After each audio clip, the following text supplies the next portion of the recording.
Long before Egypt was flexing pyramids like they were the ultimate Instagram backdrop, it was a sweaty prehistoric jungle gym where humans dodged nature's meanest pranks. No Netflix, no avocado toast, just a bunch of folks trying not to get yeeted by a hippo or eaten by a lion with serious attitude. Welcome to prehistoric Egypt, where trending meant outrunning a predator and self-care was not dying before lunch. Prehistoric Egypt was the ultimate throwback, like trying to vibe with no Wi-Fi and a flip phone. We're talking so far back your grandma's dial-up modem would feel like sci-fi. No papyrus, no pharaohs, just pure chaos, and a constant is that. A snake or a stick energy. But this hot mess was the origin story for Egypt's eventual glow-up into a civilization so iconic it still makes historians swoon. Rewind to the Paleolithic era 700,000 years ago, when Egypt was less land of the Nile and more land of please don't eat me. Okay. Early humans were nomadic foodies sprinting after gazelles like they were chasing a food truck and snatching berries with the focus of a caffeinated squirrel. The Nile was the ultimate MVP, a glittery lifeline slicing through the desert-serving watershade, and a you might not die today vibe. These folks dropped stone tools and hand axes like they were leaving breadcrumbs for an Uber Eats driver who never showed up. The Nile, though total diva, it slithered through the desert, switching paths like it was dodging paparazzi. Climate flips and geological tantrums kept humans on edge, building shelters flimsier than a festival tent and muttering, "Why's this river catfishing us again?" Their scattered tools, basically prehistoric sticky notes, scream, "We survived, but it was not a five-star experience." Fast forward to 10,000 ARG 7000 BCE, when the Ice Age peaced out, and the Sahara swapped its sandy aesthetic for a lush, Coachella-worthy savanna. Think lakes, grasslands, and antelopes prancing like they knew they were photogenic. Prehistoric squads set up camp leveling up their tools like they'd just unlocked a new Fortnite skin. They even started taming plants and goats, giving their herds the side-eye like, "Eat the grass, not my new Reed Matt Gerald." Farming wasn't some eureka moment. It was a slow-motion facepalm, like trying to nail a viral dance after 50 takes. By the Neolithic period around 6000 BCE Nile Valley, influencers went all in, growing barley and emmer wheat, herding cattle, and declaring nomad life hard pass. The Nile's floods were like a cosmic DoorDash dropping fertile soil on the regular, turning agriculture into a "we're eating tonight" flex, instead of a prayer to the weather gods. Villages popped up like Pinterest boards, come to life with mud brick huts and pottery that screamed, "I'm organized now." Social cliques formed, giving off Mean Girls energy. Some folks were the Regina George of grain storage, others just fetching water. Religion crept in. 2 burials got extra with the dead, decked out like they were headed to an afterlife. Coachella, complete with beads and vibes that said, "Catch me shining in eternity." Material culture was straight up serving looks. Pottery went from "I slapped this together" to "this belongs in a museum." Tools got a sleek makeover, and tiny figurines appeared like prehistoric action figures shouting, "We've got personality."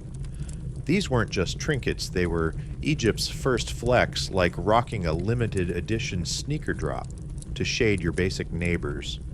Trade was the OG Etsy, with Egypt slinging Ethiopian obsidian Red Sea shells and Levant knickknacks like they were running a cosmic swap meet. They didn't just trade goods, they swapped tea ideas, languages, maybe even some prehistoric gossip.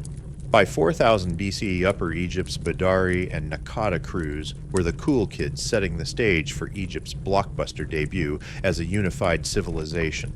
The Badarians, total legends.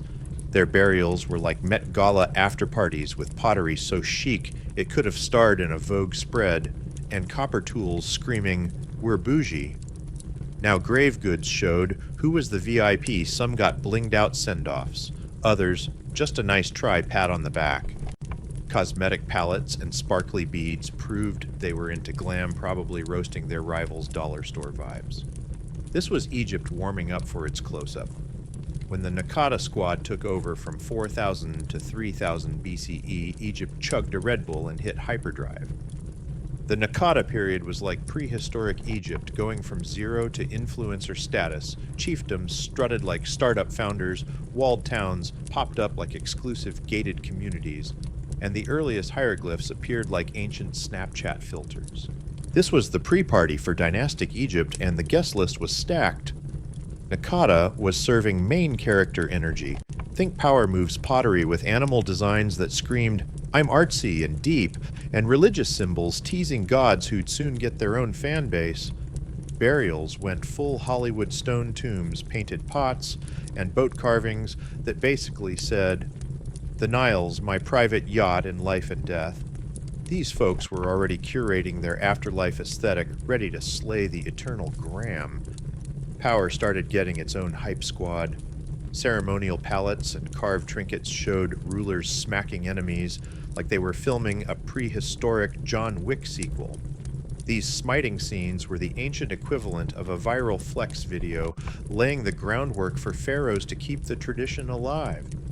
By the late 4th millennium BCE, Egypt wasn't just a scattered crew, it was a land of big dreaming bosses ready to snatch the crown and make history jealous.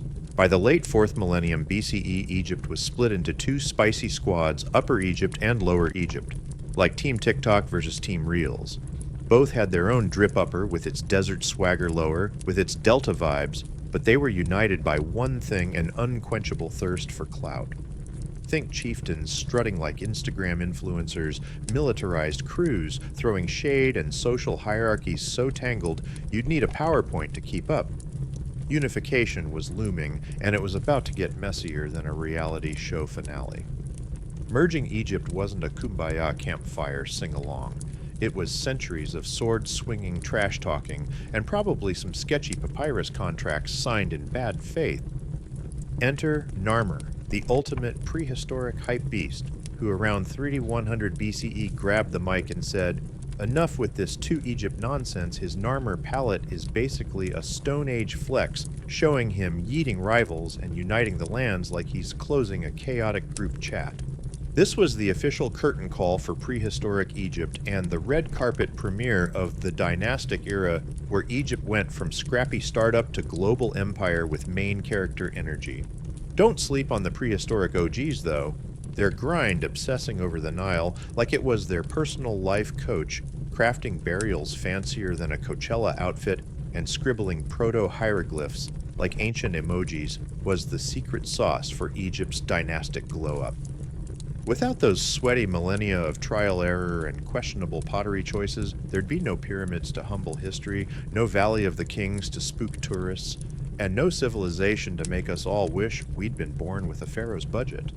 Those roots deeper than a Nile croc's grudge. It's easy to skip this prehistoric prequel for the shiny Sphinx selfies and pyramid thirst traps, but that's like ignoring your favorite band's garage demos before they hit Spotify's top 50. No chipped stone tools, no iconic monuments, no scrappy mud huts, no empire vibes. These early Egyptians were the ultimate underdogs, building a legacy with nothing but grit dreams and an unhealthy obsession with clay pots. Respect the hustle. They didn't have X to air their drama, but they spilled their tea in the sand pottery shards, tool scratches, and bones that whisper, "We were here, and we slayed." Archaeologists, the ultimate history detectives, piece together this saga like it's a 700,000-year-old whodunit podcast. What they've dug up the raw, unfiltered blueprint of Egypt's iconic Rise No Filter needed. Prehistoric Egypt isn't just a dusty textbook chapter, it's humanity's origin story with extra chaos. These nameless trailblazers were the masterminds behind a culture so extra it still gives us chills. Their let's make it work energy vibing with the Nile like it was their BFF tracking stars. Like they'd chugged a cosmic Red Bull and syncing life to nature's playlist is why we're still obsessed with Egypt's drip today.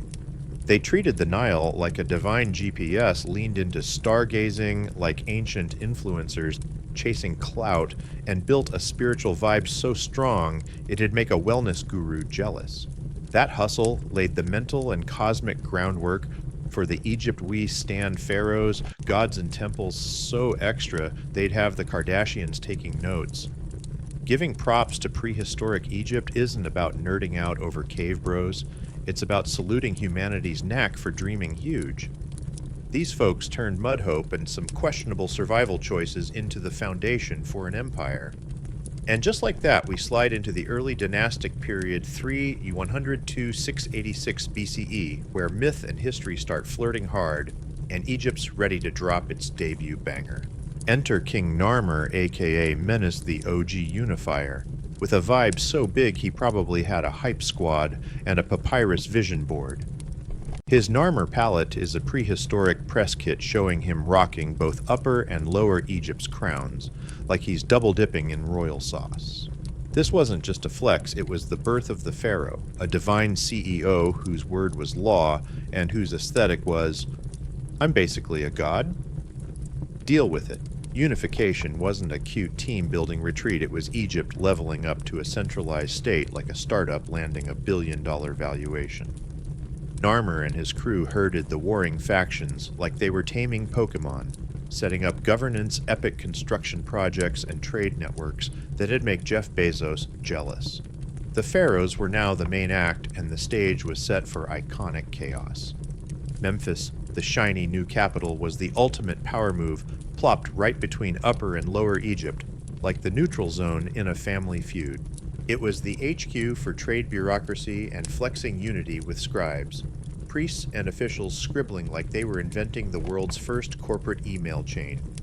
From here, the pharaohs built the Egypt we drool over one papyrus memo and shady deal at a time.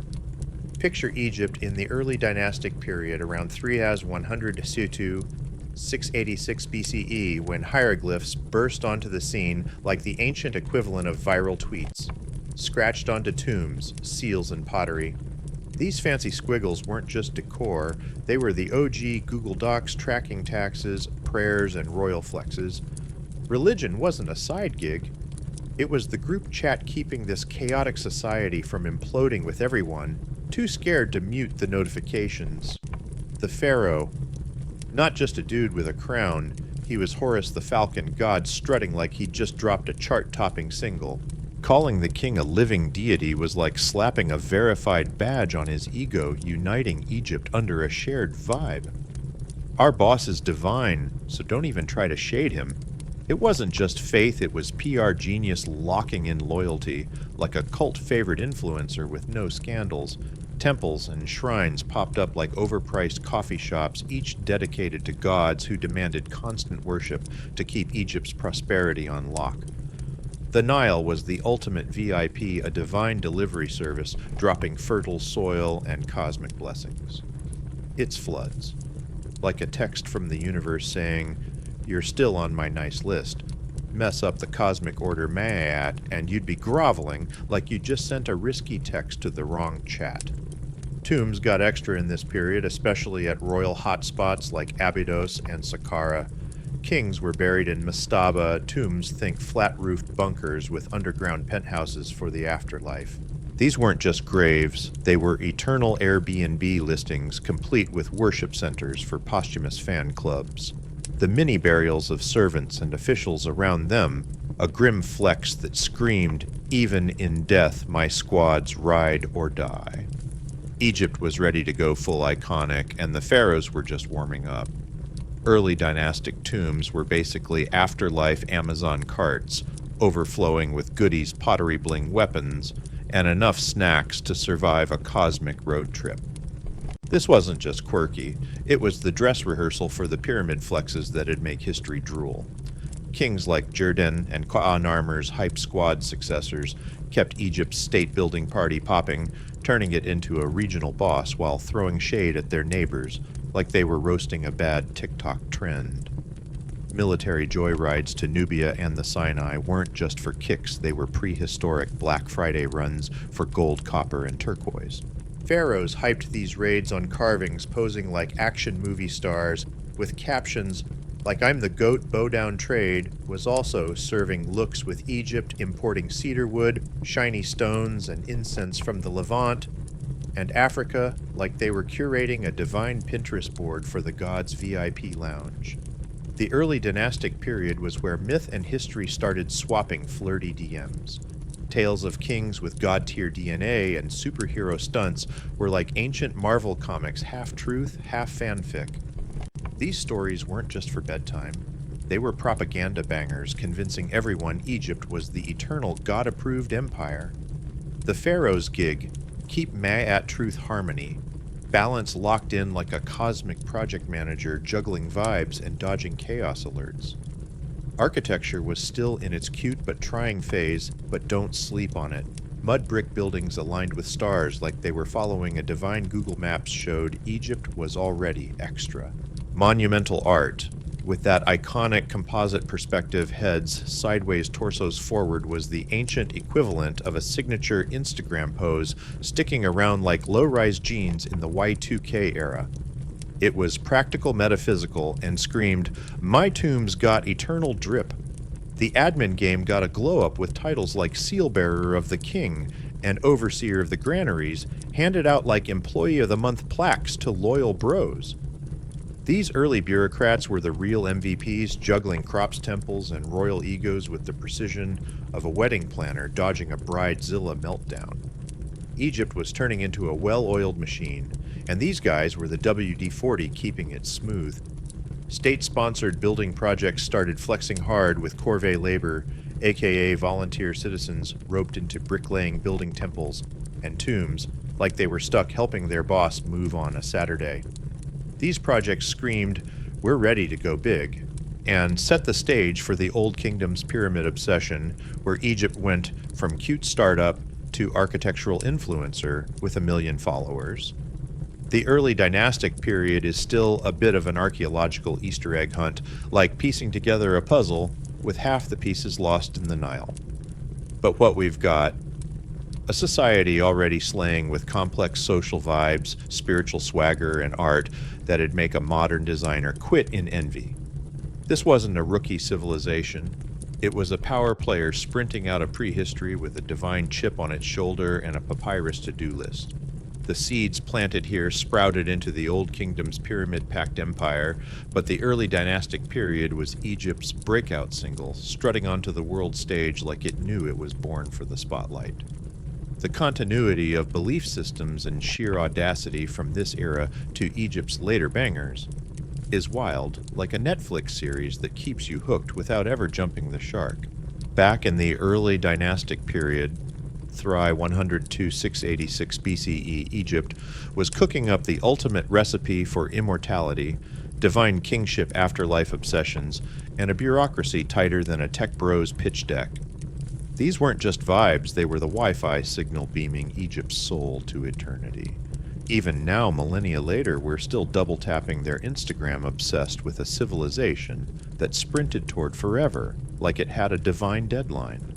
The art tombs and scribbled hieroglyphs from this era, they're like a prehistoric reality show starring a people addicted to order gods and dropping status updates in stone. The early dynastic period wasn't just a warm-up, it was a certified banger laying down beats of legacy that still thump in every mummy flick and museum gift shop. This was when the Nile Valley went from a messy group chat of feuding villages to a unified kingdom under a god king with better PR than a pop star's comeback tour. Clay tablets and carvings were Egypt's first cloud storage-saving royal flexes and divine receipts for eternity. The foundations of law, religion, and kingship were so solid, they laughed at times attempts to erode them. In the silence of its tombs and the swagger of its relics, the early dynastic period is like an ancient text sliding into our DMs whispering, "We basically invented civilization NBD." And just like that, we're yeeted into the Old Kingdom 2, 686 to 181 BCE, where Egypt cranked the volume to 11 and started building a legacy that makes history nerds lose their minds. The Old Kingdom was Egypt's ultimate glow-up, where myth divine swagger and statecraft mixed like a cosmic energy drink. This wasn't just about pyramids or gold, it was a revolution that turned scrappy tribes into a sleek, centralized The Old Kingdom's bureaucrats were the unsung rock stars keeping Egypt's vibe humming like a souped-up Tesla on autopilot. These papyrus nerds juggled food handouts, tax grabs, and pyramid-building logistics with the energy of a wedding planner chugging Monster Energy. Temple offerings. They had that on lock too, like divine DoorDash drivers. Fueled by loyalty discipline and a cult-level obsession with the pharaoh's god-tier glow, they kept Egypt popping even when the Nile threw a hissy fit, or drought tried to yeet the harvest. Religion in the Old Kingdom got a full-on RuPaul's Drag Race makeover. Forget the small-time god fan clubs of the early dynastic days. Egypt went big, uniting its pantheon into a divine Avengers squad. Enter Ra the sun god strutting in like he'd just dropped a fire single with the pharaoh as his verified son, and hype man. This wasn't just a family flex, it made the king the ultimate cosmic middleman, hosting Zoom calls between heaven and earth like a celestial influencer. Solar temples sprouted like overpriced smoothie bars, and state rituals got so extra they could have had their own Netflix special. The afterlife. It came with a full-on strategy guide. Pyramid texts carved inside tombs like ancient cheat codes, dropped spells, prayers, and bangers to navigate the underworld's trap-filled maze. These were the OG Holy Scrolls, setting the stage for Egypt's spiritual sequels and beyond. For the average Egyptian life was a sweaty grind with a side of cosmic clout. Most were Nile-side farmers plowing fields and hauling stones for the pharaoh's mega-projects like it was leg day at the divine gym. In return, they got stability protection and a front-row seat to Egypt's epic saga. Floods, droughts, and plagues were the ultimate buzzkills, but everyone bought into the vibe that their hustle kept Ma'at the cosmic balance looking snatched. Festivals, rituals, and offerings let even the humblest farmer feel like they'd scored a cameo in Egypt's divine blockbuster. It was like being an extra in Avengers Endgame's small-part massive flex. The sense of purpose was so strong, it made backbreaking labor feel like a spiritual TikTok challenge with eternal likes. Memphis. The capital was the Old Kingdom's hype hub, a buzzing hotspot where Upper and Lower Egypt's beef got a timeout. Planted at the Nile Delta's tip, it was the ultimate power move like Manhattan, but with more papyrus and fewer overpriced lattes. From Memphis, pharaohs slung decrees raked in taxes and through ceremonies so lavish they'd make a Met Gala look like a backyard BBQ. Art was serving main character energy. Statues, reliefs, and paintings were so crisp they could have been shot in 4K, capturing the pharaoh's godlike glow and the daily grind of workers, critters, and nature with a realism that screamed, "We're forever, fam." This wasn't just art. It was Egypt's mood board for a divine, unchanging eternity, no filter needed. But here's the spicy tea: the Old Kingdom's perfect system was already leaking like a bad group chat. Central control and God King worship were cute until nomarchs, those regional governors, started acting like they were the main event. These provincial influencers hoarded land cash and clout, swearing loyalty to the king while low-key building their own mini-empires. Toss in climate drama and resource strain, and Egypt's harmony was starting to sound like a playlist stuck on shuffle. For now, let's vibe in the Old Kingdom's golden dawn, when pharaohs were eternal gods were dropping daily DMs, and the Nile flowed like it had a divine Spotify subscription. This wasn't just a political or architectural flex, it was humanity saying, we can sync with the cosmos, cheat death, and make ruling look like a divine glow-up. Sandstone and pure audacity built a civilization that told time to take a seat.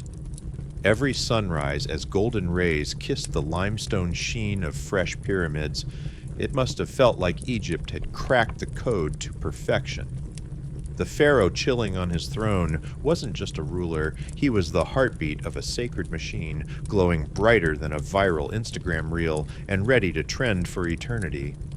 And so the Old Kingdom launched the Age of the Pyramids, 686 to 181 BCE, a period so iconic it's still giving us chills.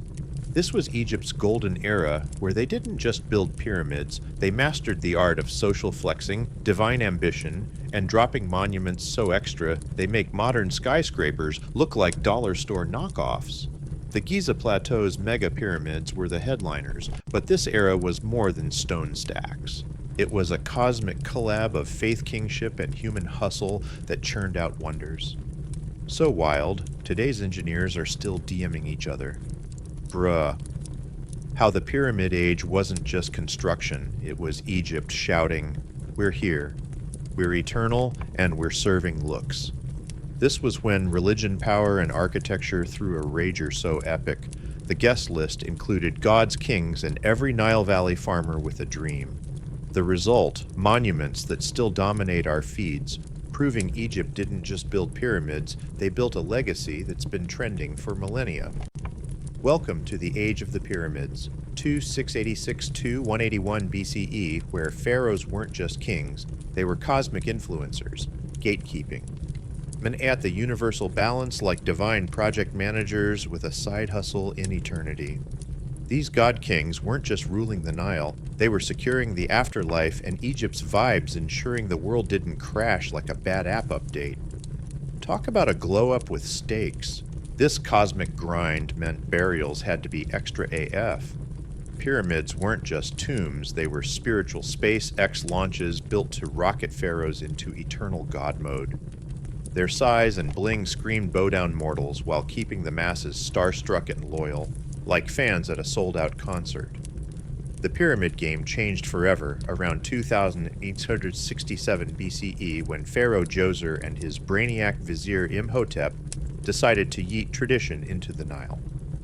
Imhotep, the ancient world's answer to Tony Stark, designed the step pyramid at Saqqara, the first stone megastructure to say mud bricks. That's so last dynasty. At over 60 meters tall, it was a bold diss to the past, setting a bar so high, future kings were sweating to one-up it. The step pyramid's stacked mastaba design was like a prehistoric layer cake, proving Egypt had logistics engineering and labor coordination smoother than a Spotify playlist. It wasn't just a tomb, it was a flex. We're not building for now, we're building for forever. And thus the pyramid arms race was born with every king trying to outdo the last like it was a divine TikTok challenge. The fourth dynasty was when Egypt went full influencer mode. Pharaoh Sneferu, the dynasty's MVP, was the ultimate pyramid tinkerer, tweaking designs like he was beta testing a new iOS update. His red pyramid at Dashur, the first smooth-sided pyramid, a sleek glow-up from the steppe bois. It was like swapping a Nokia brick for an iPhone total game changer. But Sneferu's son Khufu. He snatched the crown with the Great Pyramid of Giza around 2560 BCE. This beast towered at 146.6 meters, holding the world's tallest structure title for over 3,800 years. Sorry, Burj Khalifa, you're trying too hard.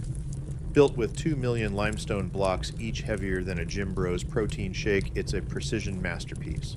Aligned to the cardinal points with creepy accuracy and a base level enough to make a perfectionist weep, it's got modern engineers group chatting aliens, or nigh, theories about its construction ramps, counterweights, or just pure Egyptian swagger are still spicier than a Reddit thread with no mods.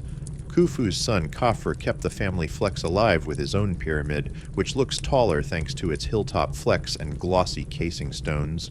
Sneaky move. Khafre, you shady genius. Then there's the Great Sphinx, a lion-bodied, probably Khafre-faced statue lounging in front, like Giza's bouncer. Weathered by sand and time, it's the ultimate vibe check staring into eternity, like it's judging your life choices. Menkaure, the last of the Fourth Dynasty's big spenders, went for a smaller but bougie pyramid, proving you don't need size to slay juice quality drip. Together, Khufu Khafre and Menkaure turned the Giza Plateau into Egypt's ultimate hype zone, a testament to architectural swagger and organizational wizardry. Forget the slaves built the pyramids myth, these were national projects powered by a well-fed rotating crew of farmers, artisans, and engineers. Think of it as Egypt's version of a company-wide hackathon, but with limestone beer rations and eternal glory on the line.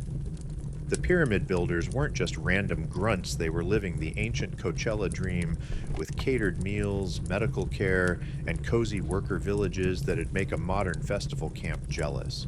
When the Nile's flood season turned farms into water parks, farmers punched in for pyramid duty, fueled by faith pride or just needing the gig to pay the papyrus bills.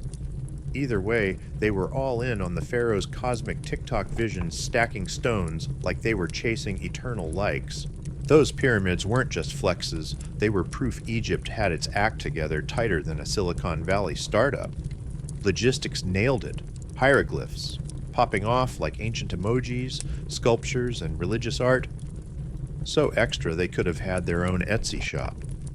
The Old Kingdom was peak glow-up with a bureaucracy smoother than your Spotify rap playlist, keeping the Nile Valley vibing like a divine algorithm.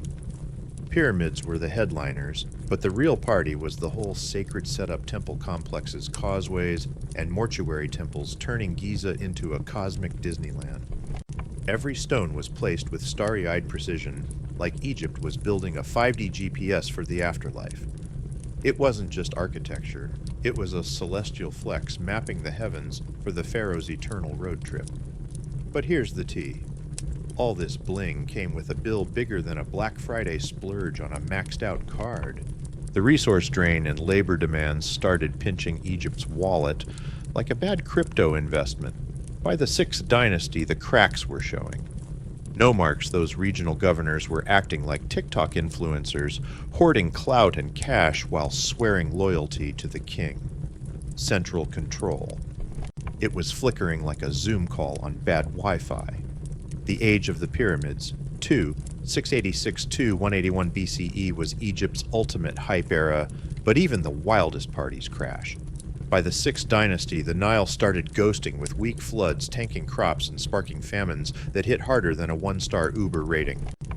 Social unrest bubbled like a Reddit thread with no mods, and the pyramid texts, those afterlife cheat codes carved in tombs, started dripping anxiety like the pharaoh's divine Wi-Fi was buffering.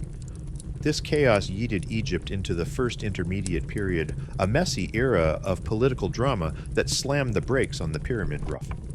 But the pyramids, they kept serving looks. These stone giants were eternal influencers, radiating divine swagger and Ma'at vibes. Later dynasties too broke or scattered to build their own, turned the pyramids into spiritual Coachella pilgrimage spots for the woke and worshipful. Their sheer size inspired knockoff designs, and kept Egypt's brand trending through the centuries like a viral meme that never dies. By the New Kingdom, pharaohs ditched pyramids for sneaky rock-cut tombs in the Valley of the Kings, less look at my bling, and more hide my loot from tomb raiders. Still, pyramid symbolism was Egypt's cultural filter baked into its DNA like a Snapchat lens. Ancient travelers like Herodotus were straight-up fangirling scribbling notes like Egypt, you're giving main character energy. During the Islamic Golden Age, scholars geeked out like they were solving a 3,000-year-old escape room trying to crack the pyramid's STEM secrets. Today, they're Egypt's ultimate tourist trap, pulling millions like moths to a limestone glow-up. Even with satellite imaging and ground-penetrating radar, the pyramids are gatekeeping their hidden chambers, alien blueprints. We're out here guessing like it's the Masked Singer for ancient architecture. The age of the pyramids was humanity's mic drop moment, a desert-born flex that screamed, "We're DMing the stars." Fueled by faith ambition and some spicy engineering hacks, Egypt turned sand into eternity. These aren't just tombs, they're proof a civilization can go viral when belief power and ingenuity slide into the group chat. By the Nile they whisper tales of gods, kings, and stones shaped by dreams that told death to take a hike. Now let's rewind to the pre-pyramid days when the Nile Valley was brewing a revolution spicier than a falafel food truck. Before pyramids pierced the sky and hieroglyphs became Egypt's Instagram captions, it was a chaotic startup scene where tribes were vibing, but something big was about to pop off, a glow-up so wild it'd redefine the ancient world. The pharaoh didn't just appear like a divine Uber driver. This divine CEO flex was centuries in the making, cooked up with power plays, myths and wars that make reality TV look like a snooze. The Nile's fertile banks were the OG Whole Foods dishing out grain surpluses like a cosmic buffet. This fueled trade social cliques and the first whispers of who's running this show energy. Early settlements were like indie bands, each with a chieftain strutting like he'd just dropped a SoundCloud mixtape. Picked for Bloodline's brawn or divine groupie status, some of these OGs leveled up snagging turf and throwing shade at rivals like it was an ancient ex-beef. From this hot mess of alliances and clapbacks, the gnomes emerged mini-provinces that were Egypt's Lego bricks ready to stack into a unified empire. As gnomes got bigger and messier, someone had to grab the O-cord. Proto-states popped up ruled by warlords and tribal kings flexing like they'd just gone viral. Two heavyweights emerged Upper Egypt in the south with its cliff-hugged valley and we're chosen vibes, and Lower Egypt in the north, a marshy delta buzzing with trade and open sky swagger. Think Burning Man vs. Wall Street, same grind, different aesthetics. Upper Egypt was all about intense kingship energy with symbols screaming, "We're the divine MVPs." Lower Egypt, the chill trade hub, was slinging goods and dreaming big. These two were like Team iPhone versus Team Android, different flavors, same thirst for the crown. The stage was set for a unification showdown that'd birth the pharaoh and crank Egypt's legacy to 11. Upper and Lower Egypt were rival influencers, each rocking their own gods vibes and signature headgear. Team White Crown versus Team Red Crown duking it out for Nile Valley clout. But Egypt wasn't about to stay stuck in this regional drama. Destiny was knocking ready to turn these feuding squads into the ultimate power couple.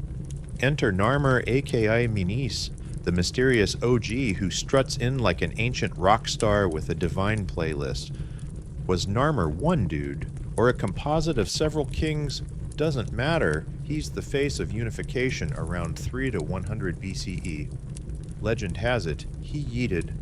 Lower Egypt's defenses slapped both crowns on his head and declared, "I'm the main character now." The Narmer palette, a stone flex from Hierakonpolis, shows him smacking foes and strutting in victory parades like he's dropping a diss track. This wasn't just art, it was a new era who diss announcement for the ages. The Narmer palette wasn't just propaganda, it was the birth certificate of pharaonic drip. Unification meant Egypt needed some serious branding symbols, rituals, and myths to glue this new kingdom together like a divine group chat. The pharaoh wasn't just a ruler, he was the cosmic Wi-Fi router linking gods to mortals, rocking the double crown, the Fshkent. He was the lord of the two lands, juggling Upper and Lower Egypt while keeping Ma'at Order Justice Harmony on lock like a celestial project manager with no chill. Being a pharaoh wasn't just chilling on a gold-plated throne, it was a high-stakes gig where Egypt's fate was on the line, like running a cosmic startup with the gods as your VCs. Temples popped up like divine pop-up shops to hype his sacred vibes, and priests swore loyalty to both the gods and their CEO/deity, the pharaoh aka Ra's favorite TikTok collaborator. His blood straight up divine, his words law, his look a sacred Instagram filter. His tombs built to go viral for eternity. This godly energy fueled a bureaucracy that spread the pharaoh's will faster than a spicy meme. Scribes, governors, generals, and priests were his hype squad running Egypt with papyrus spreadsheets tracking taxes, harvests, and royal flexes, like they were curating a divine Google Drive. Religion and governance were fused tighter than a Coachella outfit with the pharaoh as the beating heart, a cosmic influencer with zero haters. For now, the Old Kingdom, aka the Pyramid Age. 2. 686 to 181 BCE was pharaonic swagger at its peak. Pharaoh Djoser kicked things off with the Step Pyramid at Saqqara, designed by Imhotep, the ancient world's answer to Elon Musk with better hair. This stone beast was history's first mega-build setting, the bar for bigger, badder pyramids. By the time Khufu Khafre and Menkaure rolled up Giza's pyramids were screaming, "We're eternal, less tombs, more cosmic billboards for divine drip." Building these monsters took resources and organization wilder than a Black Friday stampede, But the workers weren't sweating under whips. They saw it as a divine group project stacking stones to keep Ma'at vibes popping like a perfectly timed TikTok drop. It was like volunteering for the ultimate spiritual collab, cosmic steaks, solid snacks, and eternal clout included. But even God Kings have Wi-Fi outages. As wealth pooled at the top, priests got richer than a crypto bro in 2021, and nomarchs, those regional governors, started acting like they were the main character in Egypt's story. Famines and weak harvests had folks side-eyeing the pharaoh's divine favor, like Brew, Where's the Nile's 5-star review, unrest bubbled. And the Old Kingdom yeeted itself into the First Intermediate Period, a chaotic era of regional beefs and pharaohs with zero signal. The God King vibe never ghosted, though. Egypt craved unity, like a group chat begging for a moderator. The Middle Kingdom Sea. 2050, 1710 BCE, brought a comeback tour with Theban pharaohs flexing OG lineage and pitching themselves as people's champs. They built fortresses, irrigation systems, and dropped royal fanfic emphasizing duty and chill vibes. Still divine, but now with a I'm here for the squad energy. Egypt's history was a roller coaster wilder than a reality TV reunion, invasions, rebellions, and dynastic shade galore. The Hyksos got yeeted by native kings, and the New Kingdom's sea. 1550-1070 BCE hit peak slay, warrior pharaohs like Thutmose III, temple flexers like Rameses II, and wildcards like Akhenaten, who tried monotheism and got ratioed hard, ran the show. They slung armies, signed treaties, and built like they were gunning for best glow-up at the ancient VMAs. Then there's Tutankhamun, the boy king whose 1922 tomb find was Egypt's ultimate mic drop on modern archaeology. His reign was a snooze, but his bling-packed tomb, straight fire reigniting global Egyptomania like a viral dance challenge. It's like finding a time capsule of pharaonic drip that screams, I'm still that guy. Cleopatra VII. The last pharaoh was a queen serving brains charm and political spice, hotter than a Sahara summer. Ruling in a Roman-dominated world, she played the game like a chess grandmaster until her 30 BCE exit turned Egypt into Rome's new vacation rental. Her legend kept the pharaoh vibe alive, proving you don't need a crown to keep slaying. The pharaoh's mystique is still giving main character energy, like dropping Rihanna in casual convo. It's not just about power, it's humanity's knack for dreaming big, ruling hard, and building monuments that tell time to take a nap. The Pharaoh's saga is Egypt's love letter to belief etched in stone and trending forever. Picture one dude draped in linen and dripping divine clout carrying Egypt's fate like it's his personal CrossFit PR.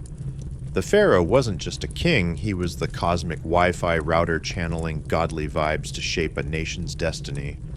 This wasn't a quick glow-up, it was a slow-cooked saga brewed in the Nile's beats, fueled by faith and sparked by leaders who saw themselves as ancient avengers with better eyeliner. Each pharaoh stood on the shoulders of his OGs, wrapped in linen and dripping legend, their names carved like eternal hashtags. They were Horus in the flesh, Osiris in the afterlife, and Ra's golden intern, through famines, feasts, wars, and wonders. Their legacy hits harder than a viral TikTok woven into a story of leadership service and yeeting past mortality's expiration date. The pharaoh wasn't just a ruler, he was Egypt's ultimate multitasker. Part god, part hype man, all iconic. His decrees, divine Google Docs. His presence a must-have at every temple battlefield and courtroom. His big job keeping. Ma'at the cosmic balance on lock because one glitch could crash Egypt's server. Rituals, offerings, and mega builds were his way of saying, I'm the plug, cementing his role as the spiritual and worldly goat. Pharaohs were high priest general and judge juggling more hats than a festival outfit change. Temples like Karnak and Luxor weren't just godly vibes, they were pharaonic flex billboards. Their carvings and obelisks spilling tea about victories and divine DMs. Aligned with the stars like a cosmic GPS, these builds screamed, I'm synced with the universe, deal with it. The pharaoh's clout was everywhere. Scribes scribbled his hype like ancient Stan accounts artisans, carved his face like it was the OG Instagram filter, and festivals turned his reign into a national rager. Songs all about his drip. Even in death, the pharaoh was the main event, mummified, entombed in blinged-out crypts, and sent to the afterlife with enough gear to launch a cosmic startup. His eternal gig, keep Egypt on lock from the great beyond. Time and dynasties couldn't dim the pharaoh's shine. Modern Egypt still rocks their fingerprints from pyramids that make your jaw drop to myths that fuel Hollywood bangers. Their art architecture and governance hacks left a mark deeper than a Spotify playlist on loop. Pharaohs weren't just rulers, they were the architects of a civilization that's still serving looks. The Pharaoh's story is a wild Netflix binge of ambition, divinity, and legacy that hits like a season finale cliffhanger. They didn't just lead, they built a saga proving what happens when spiritual purpose and human hustle get in the group chat. But hold up, the Old Kingdom's about to hit a plot twist. Its decline a messy breakup with its own golden era. The Old Kingdom, T2, 686-2, 181 BCE, was Egypt's peak slay pyramids, god kings, and a bureaucracy smoother than a tech bro's TED Talk. But by the 6th dynasty, this flawless vibe started cracking like a knockoff iPhone screen. The decline wasn't one big oops, it was a chaotic combo of internal shade. External beefs, economic faceplants, and environmental tantrums that turned Egypt's eternal glow into a buffering error. At the core was the pharaoh's divine flex. As Horus incarnate, he was supposed to keep Ma'at cosmic order on lock. But when the Nile slacked off and the system got wobbly, even a god king's drip couldn't stop Egypt from sliding into chaos like a group chat after someone leaks the tea. It was less divine ruler and more divine tech support. Please fix this. The Old Kingdom 686-181 BCE was Egypt's golden era, flexing Giza's pyramids like they were the ancient world's Instagram grid, and a bureaucracy so slick it could have run a tech unicorn. Pharaohs were the ultimate hype beasts, juggling labor resources and mega builds, like divine project managers with a cosmic vision board. But this God King glow-up had a glitch the same system that launched them to the stars, set them up for a faceplant, harder than a TikToker caught in a scandal storm.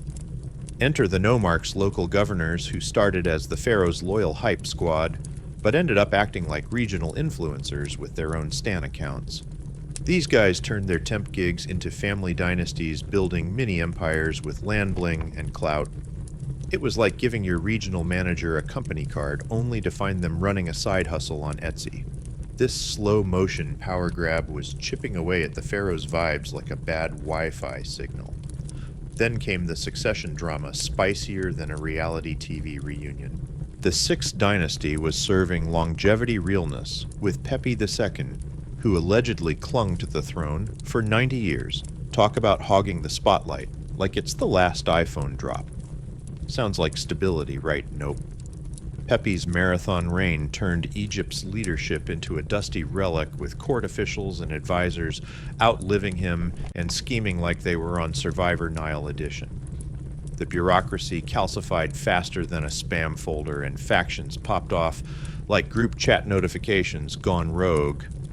Economically, Egypt was stretched thinner than a startup burning through VC cash.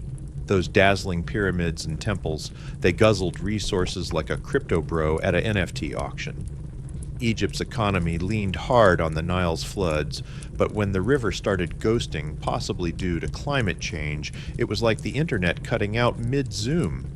Low floods meant sad crops, empty granaries, and a hangry population ready to riot like they'd just read a bad X-thread. Famine hit like a plot twist nobody asked for, and faith in the Pharaoh's divine drip started fading faster than a 1-star Yelp review. This guy was supposed to be Horus incarnate, the head priest of every temple, but local gods like Ra and Osiris got their own hype squads. Priests turned into independent influencers, snagging land and tax breaks that drained the Pharaoh's bank account. Loyalty. More like unfollowed, blocked, and reported. These temple tycoons were so loaded they could have bankrolled their own Netflix docuseries, leaving the Pharaoh's God King flex looking like a low-budget reboot. The once unified system was unraveling faster than a group DM after someone spills the tea. Tomb inscriptions and digs spill the shade. Local elites were out here flexing building tombs so extra they could have rivaled royal crypts from the glory days. It was like every nomarch was gunning for best tomb at the ancient VMAs. Art styles started splitting into regional aesthetics reflecting a kingdom less unified empire and more Spotify playlist on random. Egypt's vibe was fracturing and the algorithm was not serving. External drama was the cherry on this chaos sundae. Egypt's deserts usually kept invaders out, but toward the end, nomadic raiders and desert randos sniffed weakness like sharks circling a sinking yacht. Trade routes, once slinging cedar and sparkly stones, started glitching, choking an economy already on its last legs. It was like Amazon Prime canceling your subscription mid-order. All this mess climaxed in the first intermediate period at c. 181 to 050 BCE, a hot mess of political fragmentation, poverty, and a hard nope on pyramid building. The Old Kingdom's sleek machine sputtered like a 90s dial-up modem trying to load a YouTube video. Egypt splintered into rival cliques, each shouting, "I'm the real Egypt," while the pharaoh's divine glow flickered like a dying light bulb. The pyramid builder's legacy got benched as Egypt scrambled to survive. Royal decrees replaced by local PowerPoint slides, divine clout, more like a low battery warning. For over a century, Egypt was a reality show with no host, just vibes, violence, and a lot of who's in charge energy. But Egypt didn't stay in the dumpster. The first intermediate period was less game over and more reboot buffering. The Middle Kingdom C2 050 01 710 BCE rose like a phoenix with a fresh haircut, with pharaohs learning from the Old Kingdom's flop era. They rebuilt central control with a smarter playbook cozying up to nomarchs. Instead of throwing shade, think less divine dictator and more team captain with a killer CRM. Egypt was back ready to flex like it never left. Middle Kingdom pharaohs didn't just dust off the old script, they turned the religious symbolism up to 11, not just to hype the king as a divine influencer, but to reconnect Egypt's spiritual Wi-Fi after the Old Kingdom's crash. The decline wasn't just a faceplant. It was Egypt's awkward glow-up showing the risks of betting it all on one god king and the need to pivot when the Nile throws shade or the peasants start tweeting, "He hacks not my pharaoh." Egypt didn't just survive this chaos, it thrived like a reality star bouncing back from a bad season. The pyramids, those OG flexes of divine swagger, loomed like silent hype men, proof of a time when kings were gods and Egypt's feed was perfectly curated, until it wasn't. Their shadows whispered, "We were iconic, but y'all dropped the ball." The Old Kingdom's collapse didn't end. Egypt, it just sent it into a messy breakup phase. The pyramids stood like X's, you can't unfollow, haunting the skyline as Egypt fractured into a chaotic TikTok of regional cliques. No more one nation under pharaoh energy, just local bosses running their own shows like they were auditioning for Nile's next top warlord. Nomarchs once, the pharaoh's loyal stands went full rogue, ruling their gnomes like mini CEOs with zero chill. They dished out justice-led mini-armies and flexed on their tombs like they were dropping LinkedIn humblebrags. Served no king just vibes. The Old Kingdoms were all in this together. Aesthetic was gone now. It was every gnome for itself, like a prehistoric Fortnite free-for-all. Welcome to the first intermediate period, EC. 2. 181-2. 55 BCE, Egypt's ultimate hot mess era. Think less dark age and more awkward teen phase where you're figuring out your brand. Art got emo with angsty personal vibes reflecting a society that was both crumbling and reinventing itself. Literature like the admonitions of Ippur and The Eloquent Peasant was straight-up Yelp reviews for a broken Egypt roasting injustice and begging Ma'at to slide back into the DMs. The Old Kingdom's crash wasn't a funeral, it was a forge melting down old vibes to craft new ones. The power vacuum wasn't forever. From the southern city of Thebes, a squad of bosses rose, studied the Old Kingdom's L's, and said, "Hold our beer." They kicked off the Middle Kingdom C2 0551710 BCE, a leaner, meaner Egypt that swapped rigid God King energy for a Let's Collab rebrand, ready to make the Nile Valley slay again. The Old Kingdom's crash wasn't game over. It was more like hitting respawn after a brutal boss fight. Egypt took a punch, dusted off its sandals, and prepped for a Phoenix-level glow-up.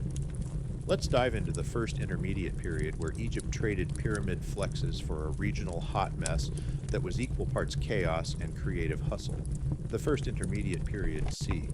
2181 to 2055 BCE, was Egypt's ultimate group chat meltdown. A wild ride of who's running this Nile drama.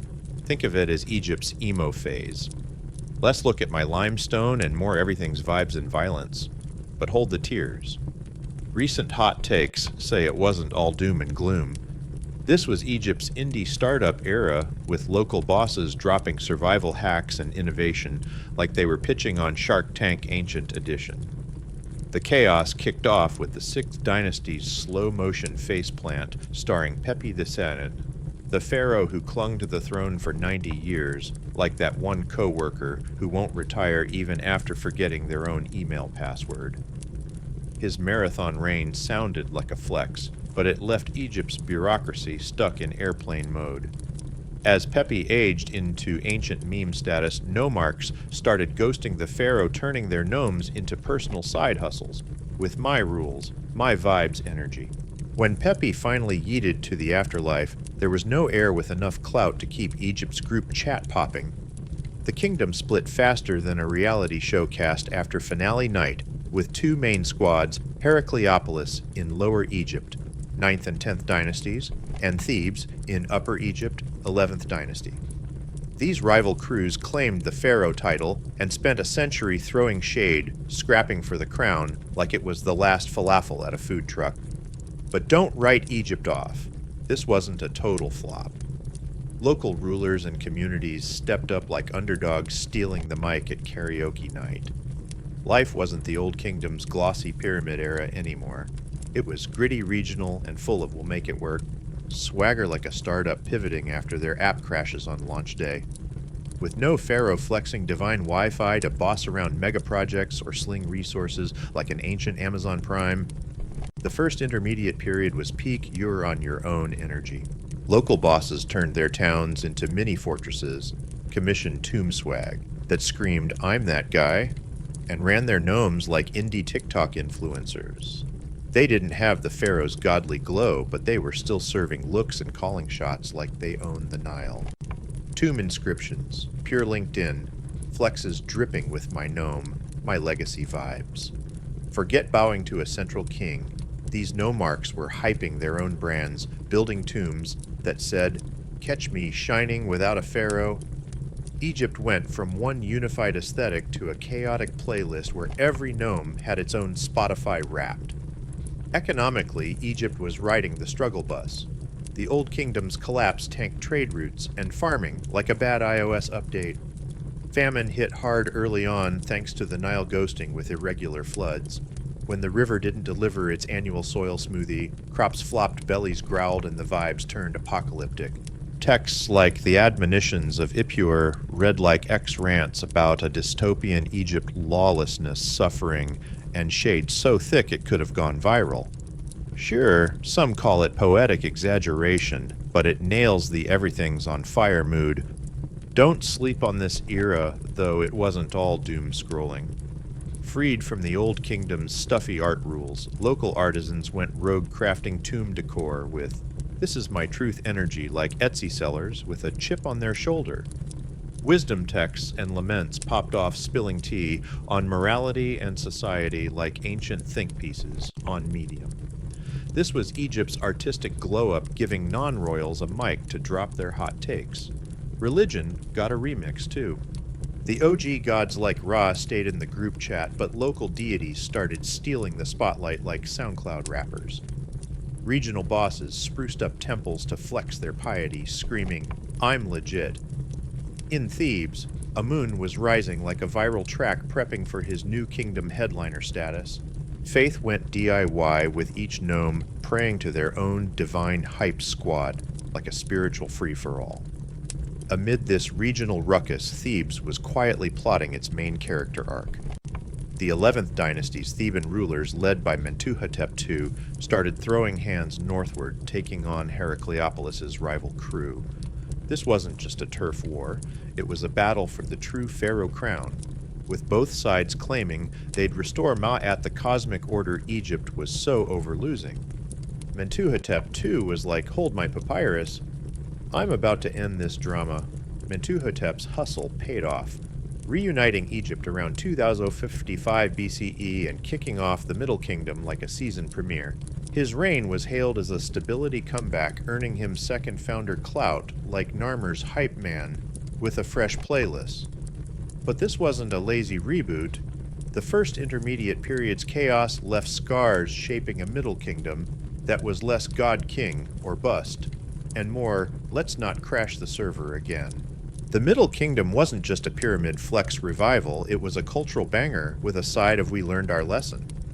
The first intermediate period's mess rewired Egypt's soul, making it tougher and smarter. Mentuhotep II didn't just glue the kingdom back together, he set the stage for a civilization that could dodge punches and keep slaying. Don't shade the first intermediate period as a dark age, it was Egypt's chaotic indie phase, full of grit and glow. Sure, it had hunger and uncertainty, but it also unleashed creativity and hustle. Communities didn't just survive, they dropped art and ideas that kept Egypt's spirit on life support. It's like when your favorite band splits but drops a fire solo track. This period was a forge, not a funeral. Crisis sparked new voices, new aesthetics, and a tougher Egypt ready to dominate the Middle Kingdom charts. The lesson, even when the group chat implodes, you can rebuild with better vibes. The first intermediate period was messy, wild, and transformative proof Egypt could take an L pivot and come back dripping eternal swagger. The first intermediate period left Egypt with more scars than a reality star after a Twitter roast division famine and political chaos were burned into the nation's hard drive. Reuniting the kingdom wasn't just about winning battles, it was a full-on rebrand, remixing governance, religion, and culture. The biggest glow-up kingship itself, which ditched the untouchable deity filter for a vibe more relatable than a viral cat video. Old Kingdom pharaohs were divine divas floating above mortals like celestial influencers, with a blue checkmark. But the first intermediate period's regional bosses proved you could slay without a godly halo. Middle Kingdom pharaohs leaned into this posing as shepherds of the people, think less cosmic CEO and more cool uncle who grills at the family BBQ. They were just wise and all about the vibes, keeping Egypt's Wi-Fi, aka Ma'at, connected for the squad. This chill vibe came with a bureaucracy smoother than a Spotify Discover weekly playlist. Middle Kingdom pharaohs rolled out admin reforms to stabilize the economy and tighten central control, but they didn't yeet local power. Instead, they invited nomarchs to the group chat, weaving regional clout into the state's glow-up. It was like running a startup with franchise managers. Everyone's got a role, but the pharaoh's still dropping the playlist. This central local balance was the Middle Kingdom's secret sauce cooked up from the first intermediate period's chaos. The era's trauma also birthed literary bangers, stories, and teachings, preaching ethical leadership, humility, and don't let the Nile fumble you. Egypt's new vibe wasn't just about divine order, it was about humans stepping up like a motivational TikTok stitched from papyrus. The first intermediate period wasn't the flop historians once dragged it, as it was a chaotic forge hammering out Egypt's next big act. From its ashes rose the Middle Kingdom, AC. 2055-1650 BCE, a comeback tour so epic it deserves its own Netflix special. Egypt didn't just survive the drama, it remixed it into a banger that kept the Nile Valley slaying for centuries. The Middle Kingdom, C2, 8055-1650 BCE, was Egypt's redemption arc Season 2, a fire comeback after the first intermediate period's messy breakup vibes. Think reunification cultural bangers and a bureaucracy so slick it could have run a Fortune 500 startup. This isn't just a Dusty King list, it's a saga of Egypt saying, "We took an L, but we're back to slay." After the first intermediate period's drama, Egypt was a fractured group chat with nomarchs running their gnomes like personal TikTok fiefdoms, throwing shade at anyone claiming pharaoh status. The Old Kingdom's pyramid flexes were ancient memes, but hope was simmering in Thebes, ready to drop a comeback hotter than Y2K fashion's revival. Enter Mentuhotep II, Thebes' ultimate hype beast strutting in like an ancient Avengers lead. With slick swordplay and political charm, he yeeted the chaos, stitching Upper and Lower Egypt back together by c. 205 BCE. Mentuhotep wasn't just gluing the kingdom, he was rebooting Egypt's brand, restoring the pharaoh's divine drip, and giving the Nile Valley its swagger back. Mentuhotep II's reign kicked off the Middle Kingdom proper, though some nerds count the late 11th dynasty as the pre-party. He set up shop in Thebes and went wild with builds like his mortuary complex at Deir el-Bahri, a stone flex so extra it was basically a viral TikTok dance in limestone. His unification wasn't just about land, it was about hyping We're All Egypt vibe that screamed, "The band's back together." Post-Mentuhotep, the 11th and 12th dynasties kept the Nile Rager going, beefing up central control and Egypt's clout. The 12th dynasty, with stars like Senusret III and Amenemhat III, was the Middle Kingdom's peak slay. Amenemhat, the dynasty's OG, made a power move by shifting the capital to Ichtawi near the Fayum, like saying, "I'm watching both Upper and Lower Egypt, so don't try me." Amenemhat's reforms were a glow-up montage. He juiced up farming unclogged trade routes that had been ghosted during the chaos and got Egypt's economy popping like a Cyber Monday sale. Senusret III and his squad kept the beat, dropping temples, fortresses, and pyramids that winked at Old Kingdom vibes, but with a Middle Kingdom remix, less "I'm a God King" and more "We're all in this group chat." Art got a major upgrade, ditching the Old Kingdom's "everyone's a perfect statue" filter for something grittier. Statues and reliefs showed kings with wisdom scars, and I've seen some Nile-level drama energy. It was like pharaohs swapped Instagram glam for raw reels, rocking a shepherd of the people aesthetic. Egypt wasn't just building, it was serving authentic looks. The Middle Kingdom dropped some of Egypt's spiciest literary tracks, complex tales, moral bangers, and philosophical deep dives, tackling justice, loyalty, and the stress of being the boss. It's like the tale of Sinuhe and the instruction of Amenemhat weren't just papyrus page turners, they were masterclasses in drama and governance, like if Netflix dropped a series scripted by Socrates. These texts prove the Middle Kingdom wasn't just about admin flexes, it was serving emotional and intellectual tea. Middle Kingdom pharaohs weren't just chilling with Nile Wi-Fi. They went full warlord mode, locking down borders and flexing on neighbors like they were collecting rare NFTs. They pushed south into Nubia, snagging gold mines and trade routes like Pokemon cards. Fortresses like Buhan sprouted along the Nile, screaming, "Step to us," and "Catch these hands." To the east, they rolled into the Sinai and Levant, securing copper and timber like ancient DoorDash. Nomarchs, those regional influencers, were still a vibe check. Middle Kingdom pharaohs played 4D chess using marriages, land deals, and admin hacks to keep them in line. Their secret sauce. A meritocracy that picked officials for brains and loyalty, not just daddy's gnome. It was like hiring based on a killer LinkedIn profile. Not my cousin's cool making. Egypt's machine hummed smoother than a Tesla on cruise control. Religion got a remix with OG gods sharing the stage with local stars. Osiris, the afterlife's headliner, became the ultimate goat serving resurrection and moral realness. This wasn't just for royals, everyone could score afterlife VIP status by keeping it 100. Coffin texts. The pyramid. Text's cooler cousin gave everyone spells to navigate the underworld, like a cosmic ways for the dead, no clout required. The Fayum region became Egypt's agricultural superstar thanks to irrigation projects that tamed the Nile's floods like a pro TikTok gardener. Canals and waterworks kept food on lock even when the Nile was acting moody, making the economy pop like a viral merch drop. This stability was the Middle Kingdom's flex, a far cry from the first intermediate periods, where's my falafel chaos. But no banger lasts forever. By the end of the 12th dynasty, Amenemhat III's long bougie reign set the stage for a fumble. His death left a string of weak heirs who couldn't keep the group chat together. Nomarchs started acting like they were the main character again, and central control flickered like a bad Zoom call sliding Egypt into the second intermediate period's drama fest. Still, the Middle Kingdom's legacy was straight fire. Its lit art and governance hacks were the blueprint for future dynasties. Even New Kingdom pharaohs were low-key fangirling, chasing that just king vibe like it was a viral challenge.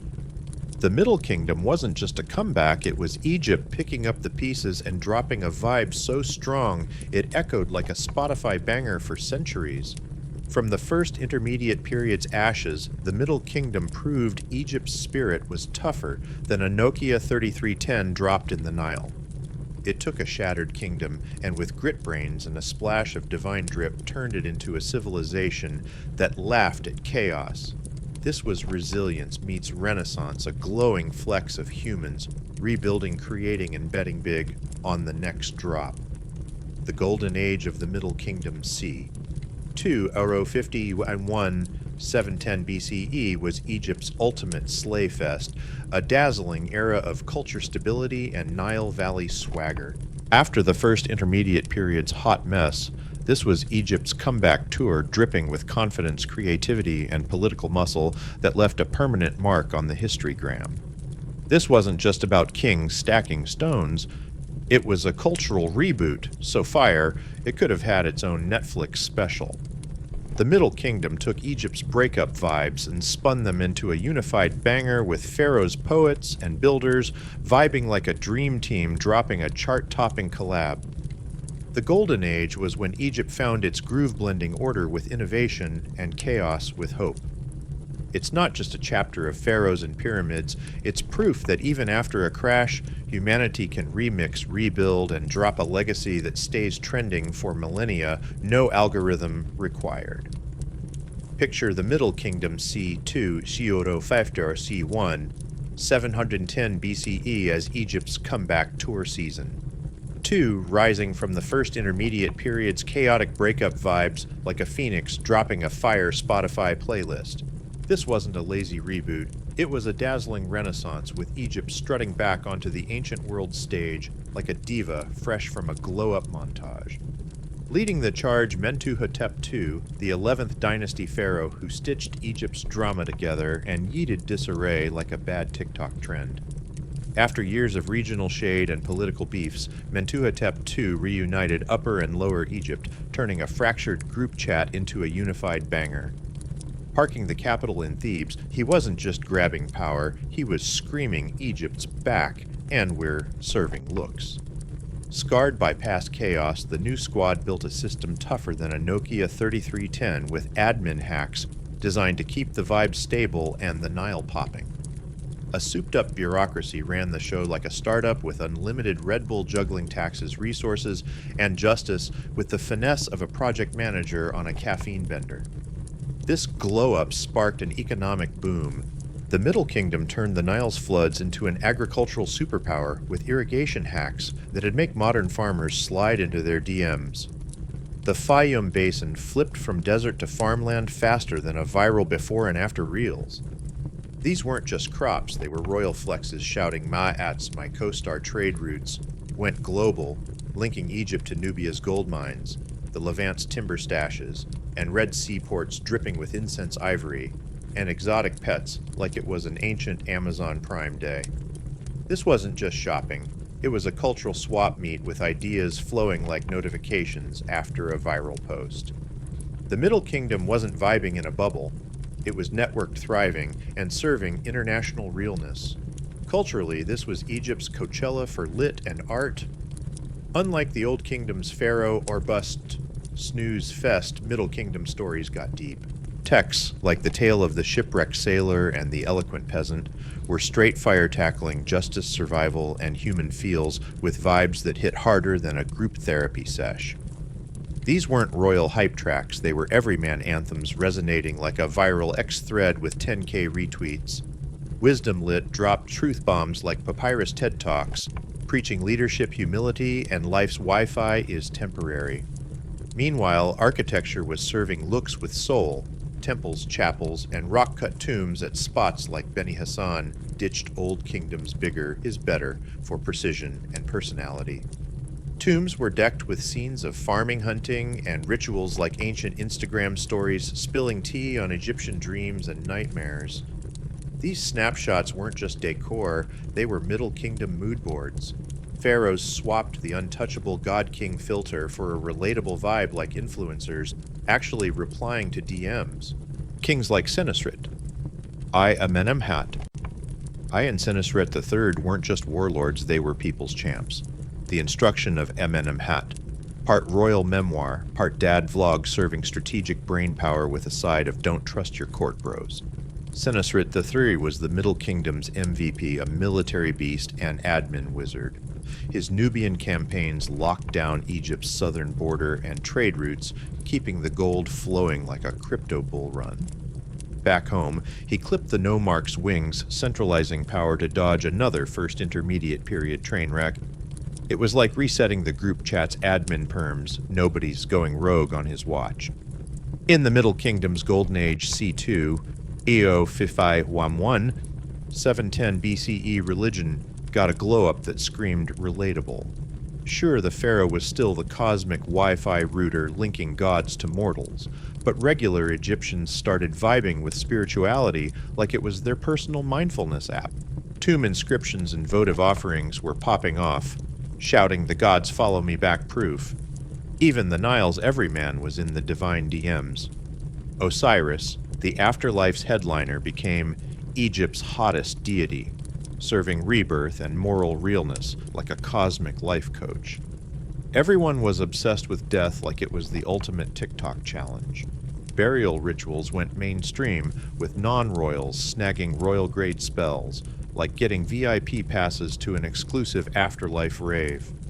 This wasn't just spiritual drip, it was a cultural revolution screaming, "We're all eternal stars." The Middle Kingdom wasn't all papyrus and sunshine, though. Border beefs, resource crunches, and court drama kept pharaohs on edge like running a startup during a market dip. But Egypt's A-game diplomacy, infrastructure, and military swagger kept the vibes steady. The 12th dynasty was the GOAT, using succession plans and strategic marriages to avoid chaos like a royal bachelor season with zero shade. Later, Egyptians, especially New Kingdom Stan accounts, looked back at the Middle Kingdom like it was the ultimate vibe check when Ma'at, cosmic order, and justice was serving looks. This wasn't just about temples. It was a political flex rooted in fairness balance, and we're all in this Nile boat. The Middle Kingdom mixed divine swagger with human feels like a motivational Instagram post that actually slaps, but no banger lasts forever. The Middle Kingdom's glow started flickering, sliding into the Second Intermediate Period C, 1710-1 BCE, when the Hyksos, some Semitic randos from the Levant, crashed the Delta Party like uninvited hypebeasts. Central control crashed harder than a bad Wi-Fi router, but the Middle Kingdom's legacy didn't ghost. Its lit architecture and admin hacks were the ultimate mood board for future dynasties. Even as foreign crashers photobombed Egypt's throne, the Middle Kingdom's ideals stayed iconic like a classic filter everyone wants to reuse. Egypt didn't just survive, it thrived, turning chaos into clarity and division into unity. The voices of its poets and builders echoed through stone and papyrus like a viral X thread that just won't quit. The Middle Kingdom wasn't just a glow-up, it was a neon sign screaming what a reborn nation could be. It took a shattered Egypt and spun it into a masterpiece of grit, structure, and soul. This wasn't a pit stop. It was a flex proving Egypt could rise above its flops and drop a chapter dripping with eternal clout. As the Middle Kingdom's curtain started to fall, its final pharaohs scrambled to keep the group chat together like a failing group project. Economic woes, nomarchs, acting like regional TikTok stars and foreign troublemakers on the borders chipped away at the vibes like a buggy app update. The Hyksos flexing in the Delta were the final plot twist yeeting Egypt into the Second Intermediate Period's drama fest. But the Middle Kingdom's brain, trust its admin hacks, art and justice vibes, kept shining like a lighthouse in a sandstorm, inspiring the New Kingdom's 18th dynasty like a masterclass in how to slay after a flop. This wasn't just a bridge between eras. It was a banger Egypt finding its groove in history's playlist even as the beat dropped into decline. Egypt's saga is a wild roller coaster of highs, lows, and plot twists, with the Middle Kingdom's golden age fading into the Second Intermediate Period's messy breakup energy. After the Old and Middle Kingdom's pyramid flexes and Nile-fueled glow-ups, Egypt fractured again, its unity shredded like a group chat after someone leaks the tea. The Middle Kingdom's fade wasn't just a dimming filter, it was the prelude to a chaotic sequel, where Egypt's heart got split like a reality show cast on finale night.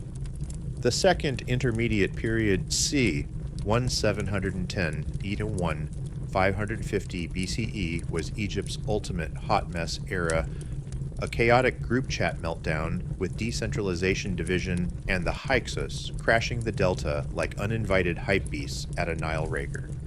To get the full tea, you've got to clock what Egypt fumbled the Middle Kingdom's renaissance of lit art and admin hacks that pulled the nation out of the First Intermediate Period's dumpster fire. This wasn't just the end of a golden age, it was Egypt's unity unraveling like a cheap festival bracelet setting the stage for a wild, fragmented drama fest. The Second Intermediate Period was less slay and more who's got the ah chord, as foreign randos and local bosses scrapped for the crown, turning Egypt's divine vibe into a chaotic Zoom call with no host. Middle Kingdom kings like Senusret III and Amenemhat III were Egypt's ultimate hype squad taming nomarchs, flexing into Nubia and the Levant, and turning the royal court into a Ma'at mood board so perfect it could have gone viral on ancient Pinterest. Pharaohs were back to being cosmic MVPs, not just kings, but godly DJs keeping Egypt's playlist in check. But plot twist, the same central control that made Egypt pop, was its kryptonite.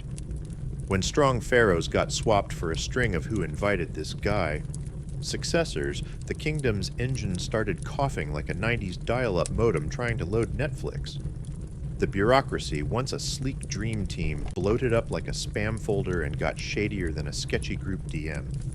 By the 13th dynasty, the Middle Kingdom's final act, Egypt, was sowing seeds for a breakup messier than a reality TV finale.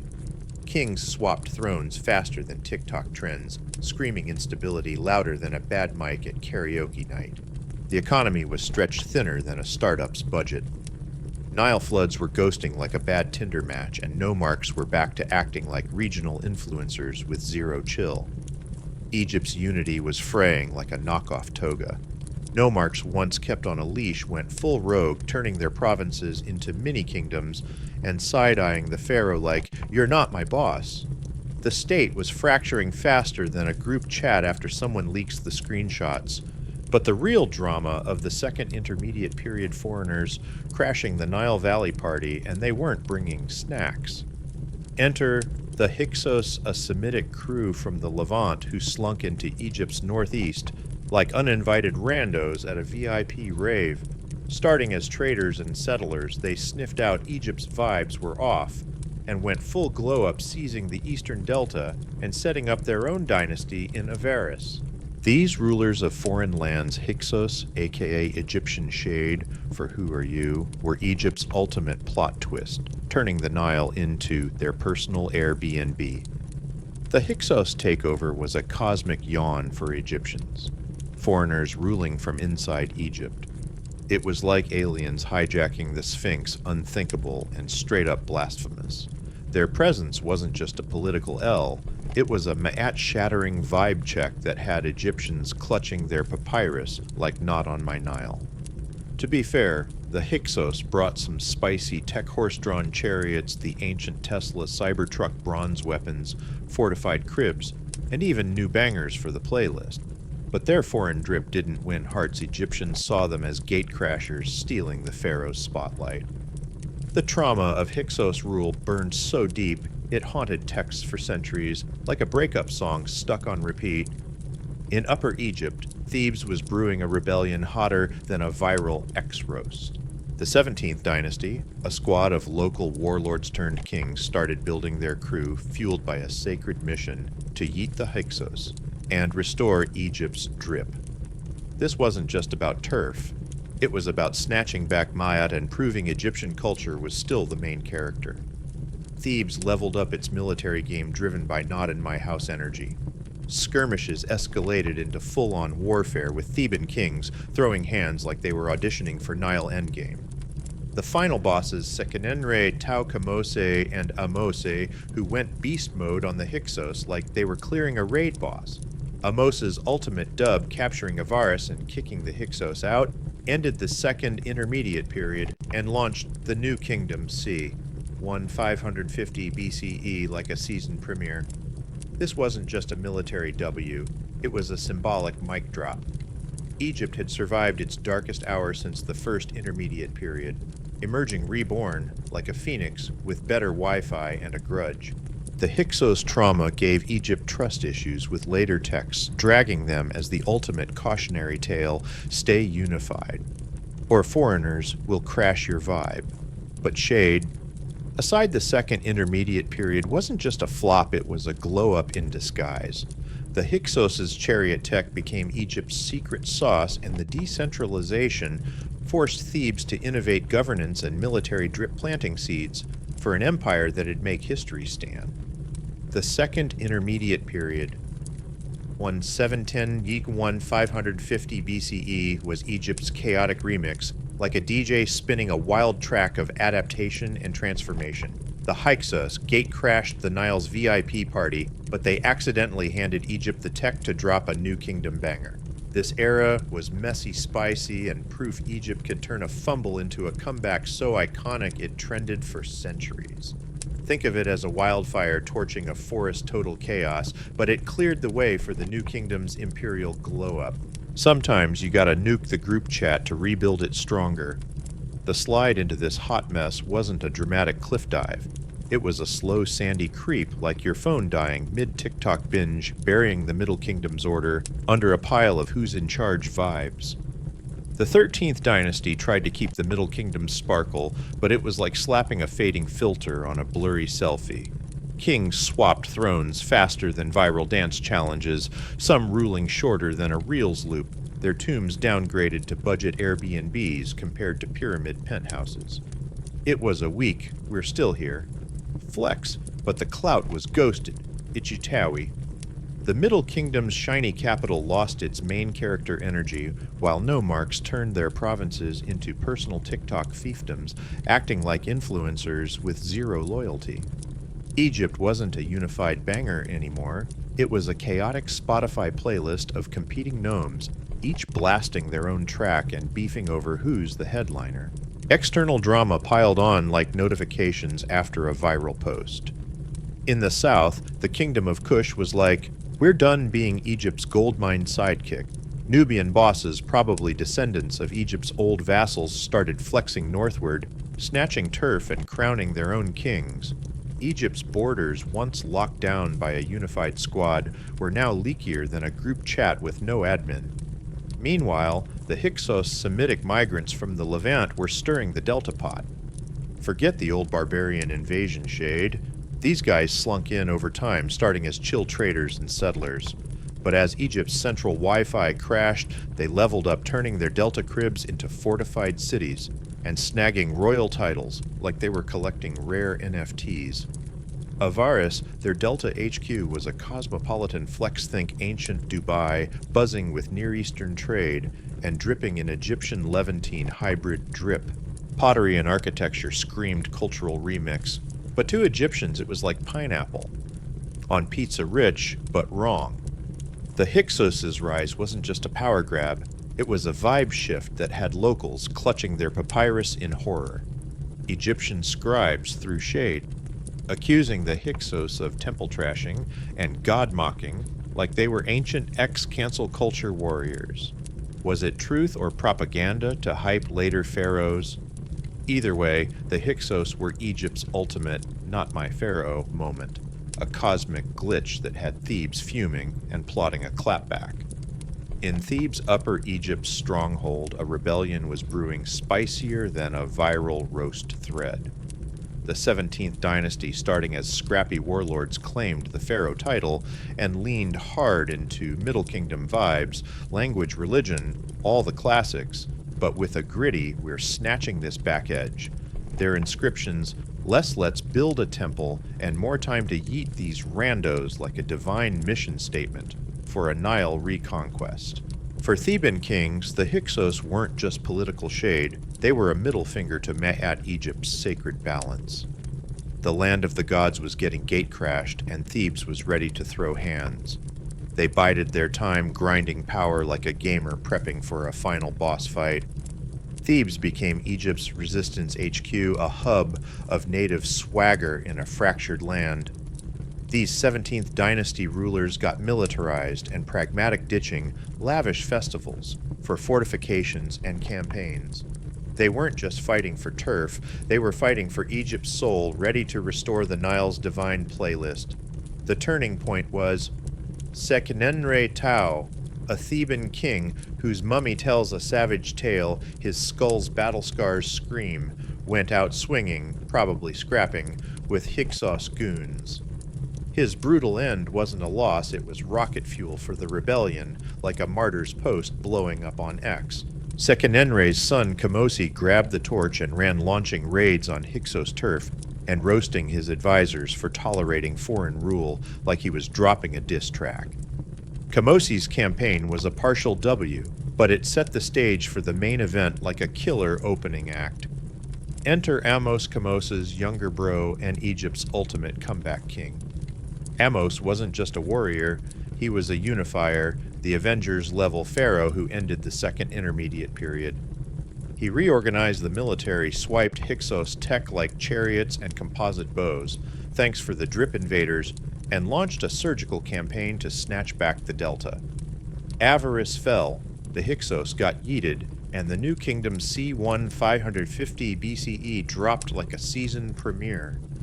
Picture Amos of Egypt's answer to a Marvel hero smashing through battles, like a John Wick montage with extra Nile flair. He seizes a Varus, drop kicks the Hyksos out faster than you can say eviction notice, and chases them into southern Canaan like he's hunting the last Uber in a sandstorm. "Take your fake crowns and bounce," he hollers, declaring Egypt's doormat era canceled. Then he spins south, reclaiming Nubia and flexing Egyptian clout so hard, it's trending on ancient TikTok. But Ahmose isn't just about throwing hands, he's got an HGTV obsession with renovation. Temples refurbed to outshine a Coachella stage, admin hubs popping up like Amazon warehouses, bureaucracy locked down tighter than a Zoom meeting with a password. The Second Intermediate Period's chaos left Egypt with baggage heavier than a festival backpack, but it sparked a national glow-up. Art, sacred texts, and pyramids, bigger than a hype beast's ego, screamed Egypt's back, and we're history's main character. Future pharaohs grabbed this vibe and built an empire from Syria to Sudan like a global influencer tour with chariots. But the ghost of that messy breakup with unity, it lingered like glitter you can't vacuum up. The lesson: stay solid or foreign randos will crash your Nile Rager, even as the new kingdom slayed those Second Intermediate Period vibes, haunted like a bad ex's reels. The Hyksos fiasco became Egypt's go-to horror story like Stranger Things, but with more chariots. Pharaohs milked it to justify war sprees and grip power tighter than a toddler with a tablet. Temples and tombs got etched with flexes like pharaoh keeping Egypt Hyksos free since forever. Priests, the ultimate stan accounts, preached that backing a divine king was as sacred as a viral TikTok duet. Do it for Ma'at fam.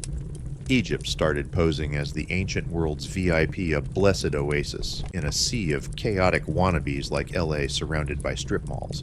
But even when Amos brought the swagger back, those second intermediate period scars ran deeper than a Twitter feud. It was proof that even the goats can flop if they get lazy divided or let foreigners gatecrash their playlist.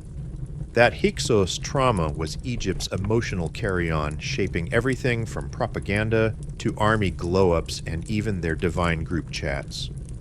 New Kingdom pharaohs never forgot the Hyksos strutting through the delta, rocking Egyptian bling, like they were on RuPaul's Drag Race. It was the kind of shade that sticks like sand in your sandals, fueling Egypt's next chapter with a fiery never-again vibe.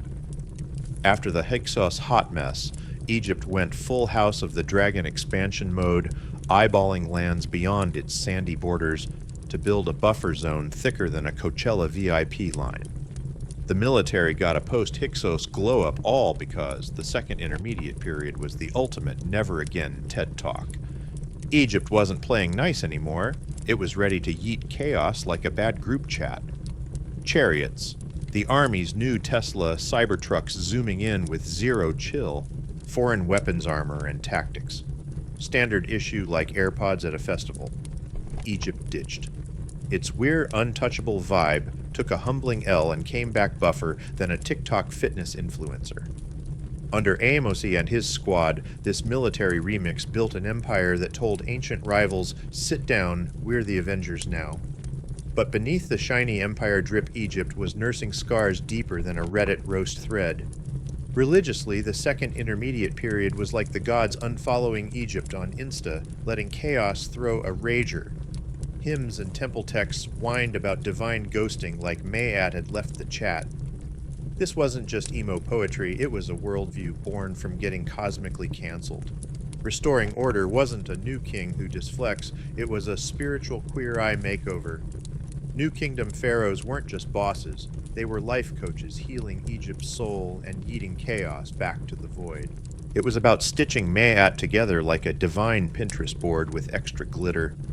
Cue Amun Thebes' hometown hero who went from local stand to Beyonce-level deity during the 17th dynasty.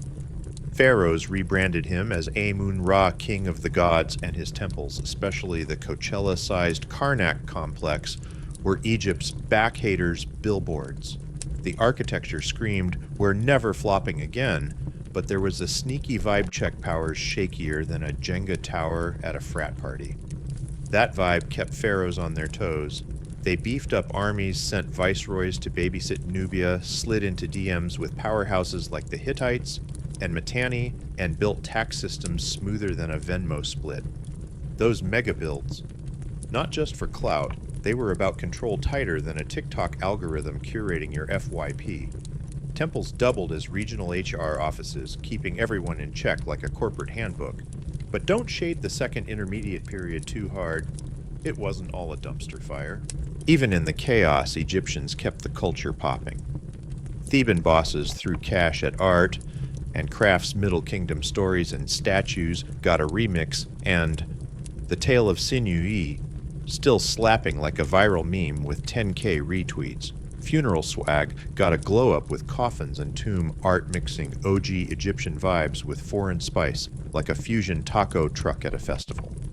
The second intermediate period was Egypt's awkward teen phase messy, but it forced the nation to level up, strut out, and own the ancient world stage like a headliner. Let's spill the tea. The second intermediate period was like Egypt's group chat getting hacked with the Hyksos, crashing the Delta, and Nubians dropping spicy influences from the south. Later, dynasties dragged it as Egypt's ultimate flop, but hold up, it was more like a cultural remix. Egypt swiped military tricks, artsy vibes, new crops, and trade routes from these outsiders like a savvy influencer, curating their grid-turning chaos into a masterpiece. Welcome to the New Kingdom C. 1550-1070 BCE, Egypt's ultimate glow-up like dropping a chart-topping album after a messy breakup. Think military conquest architecture so extra it'd make Dubai blush, and a cultural flex that had Mesopotamia and Nubia taking notes. This was Egypt strutting as the Beyoncé of ancient civilizations, owning the stage for centuries. This banger era was born from Egypt's worst breakup. The second intermediate period was a hot mess. Egypt split like a bad reality show, vulnerable as a Wi-Fi signal in a sandstorm and under Hyksos occupation. These Semitic interlopers rolled in with horse-drawn chariots and composite bows, basically serving ancient tanks and sniper rifles. Talk about gate crashing with drip. The native Egyptian crew, especially Thebes' squad, was not vibing with the Hyksos takeover. It was like someone hijacking their Spotify playlist and playing knockoff beats. The 17th dynasty in Thebes got fed up and started throwing hands. King Sekenenretau and his queen Tetisheri, likely a battle casualty, set the stage, passing the torch to their sons Kamose and Amose, who were ready to yeet the Hyksos into the Shadow Realm. Kamose kicked off the rebellion with fiery campaigns, but got yeeted before the grand finale like a cliffhanger in a Netflix series. Enter Aamos, the ultimate closer, who around 1550 BCE sent the Hyksos packing faster than a cancelled influencer and chased them into the Levant like he was hunting Black Friday deals. This W reunited Upper and Lower Egypt and launched the New Kingdom, a period of flexing prosperity and pharaohs who ruled like they owned the ancient Yelp reviews. Amosi's reign was the ultimate reset button, like rebooting a laggy phone. He restored order, reopened trade routes like an Amazon Prime relaunch, and rebuilt Egypt's infrastructure with the energy of a city planner chugging Red Bull. He also set the tone for the New Kingdom's favorite pastime, militarism. Egypt went from a chill stay-at-home kingdom to a globe-trotting empire projecting power like it was auditioning for Game of Thrones. The next pharaohs cranked it to 11. Amenhotep. I kept the momentum, locking down Nubia like a bouncer at an exclusive Nile club. Thutmose, Pharaoh the New Kingdom's resident overachiever, pushed Egypt's borders deep into the Levant and up the Nile to the Euphrates, basically turning Egypt into the ancient world's Starbucks everywhere, and unstoppable. These campaigns weren't just about flexing on Google Maps. They snagged trade routes, gold timber, and Near Eastern clout, making Egypt the ultimate power broker. The New Kingdom also got a shiny new identity. Pharaohs weren't just Nile babysitters anymore. They were warrior kings slaying chaos and spreading Mahat-like influencers, dropping life hacks on X. Temples and monuments became their Instagram grid. The Karnak temple got supersized with pharaohs like Thutmose III and Hatshepsut, adding pylons, obelisks, and sanctuaries flashier than a Vegas casino. These weren't just prayer spots, they were propaganda billboards screaming, "Our pharaohs got divine Wi-Fi and you're still on dial-up." Enter Hatshepsut the queen, who said, "Pharaoh, hold my beer," and became Egypt's fiercest female boss. Instead of swinging swords, she slung trade deals and building projects like she was running an ancient Etsy empire. Her expedition to Punte Hall of exotic goodies, think rare Pokemon cards, but with incense giraffes and pure flex. Her mortuary temple at Deir el-Bahri, a stone-cold sleigh so iconic it's still serving looks on Insta. After Hatshepsut's chill trade vibes, Thutmose III, aka Egypt's Napoleon, minus the short guy energy, cranked the war machine to 11. He led campaigns like a general chugging Red Bull, turning vassal states into Egypt's personal ATMs and stretching influence further than a viral TikTok dance. The dude was basically a one-man conquest montage. As the empire ballooned, so did the bling.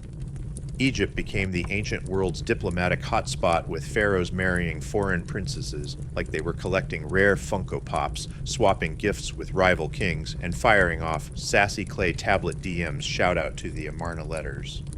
It was The Bachelor, but with chariots, crowns, and zero roses.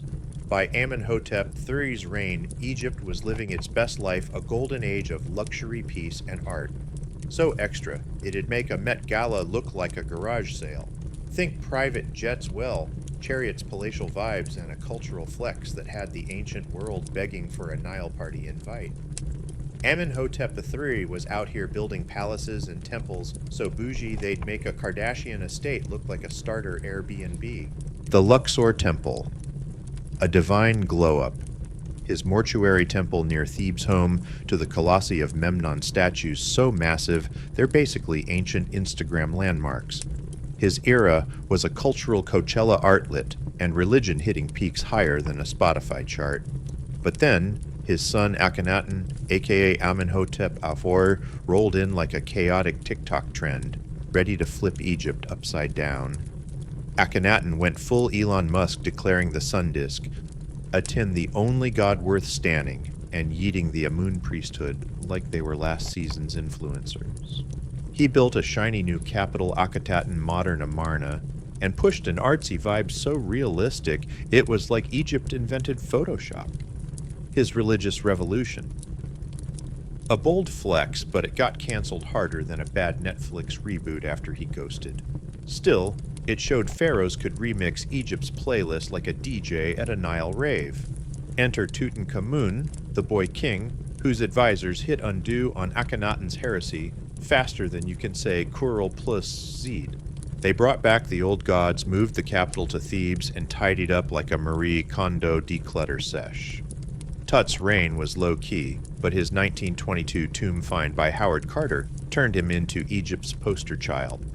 With bling so extra it'd make a rapper jealous. Tut's successors, A and Horemheb, played cleanup crew scrubbing the Amarna drama like it was a bad tweet. Then the 19th dynasty dropped with Seti IV and his son Ramesses II, aka Ramesses the Great, turning the new kingdom into a blockbuster franchise. Ramesses II ruled for 66 years like a CEO who refuses to retire, and his reign was peak Avengers Endgame grandeur. Ramesses was the ultimate hype beast, building the Ramesseum and Abu Simbel's rock-cut temples like he was gunning for Most Extra on MTV Cribs. His battle of Kadesh against the Hittites, a chaotic draw that ended with the world's first peace treaty now chilling on a UN wall like an ancient diplomatic mic drop. Less world peace. More, let's agree to stop subtweeting. Ramesses, Seku's reign was the new kingdom's Super Bowl, but the cracks were showing like a bad manicure. Endless wars builds prissier than a Tesla factory, and bureaucratic shade started chipping away at the empire. His successors were stuck playing catch-up, trying to keep the vibes high, while the budget screamed overdraft. Things got spicier with the Sea Peoples, a pirate crew who raided Egypt's coast during Ramesses III's reign like they were auditioning for Pirates of the Caribbean. Ramesses III fended them off, but his era was plagued by economic drama corruption and plot twist, the first recorded labor strike at Deir el Medina. Workers were like, pay us, or we're not carving your fancy tombs. Absolute legends. After Ramesses III's exit, the pharaoh's grip slipped like a bad 4G signal. The Amun priests in Thebes started flexing like they were running a rival startup, challenging the royal court's clout. By the 20th dynasty's end, Egypt had lost its Levant and Nubian turf, and the once glorious empire born from Hyksos kicking was crumbling faster than a stale papyrus scroll. But the new kingdom's legacy straight up immortal. Its temples, tombs, and monuments still make jaws drop from the Valley of the Kings to Karnak's divine flexes. These are the ancient world's Hollywood Walk of Fame, inspiring everyone from Indiana Jones to your average museum nerd. The new kingdom's religious, artistic, and political vibes shape civilizations and keep us scanning Egypt's golden era. The new kingdom wasn't just a comeback.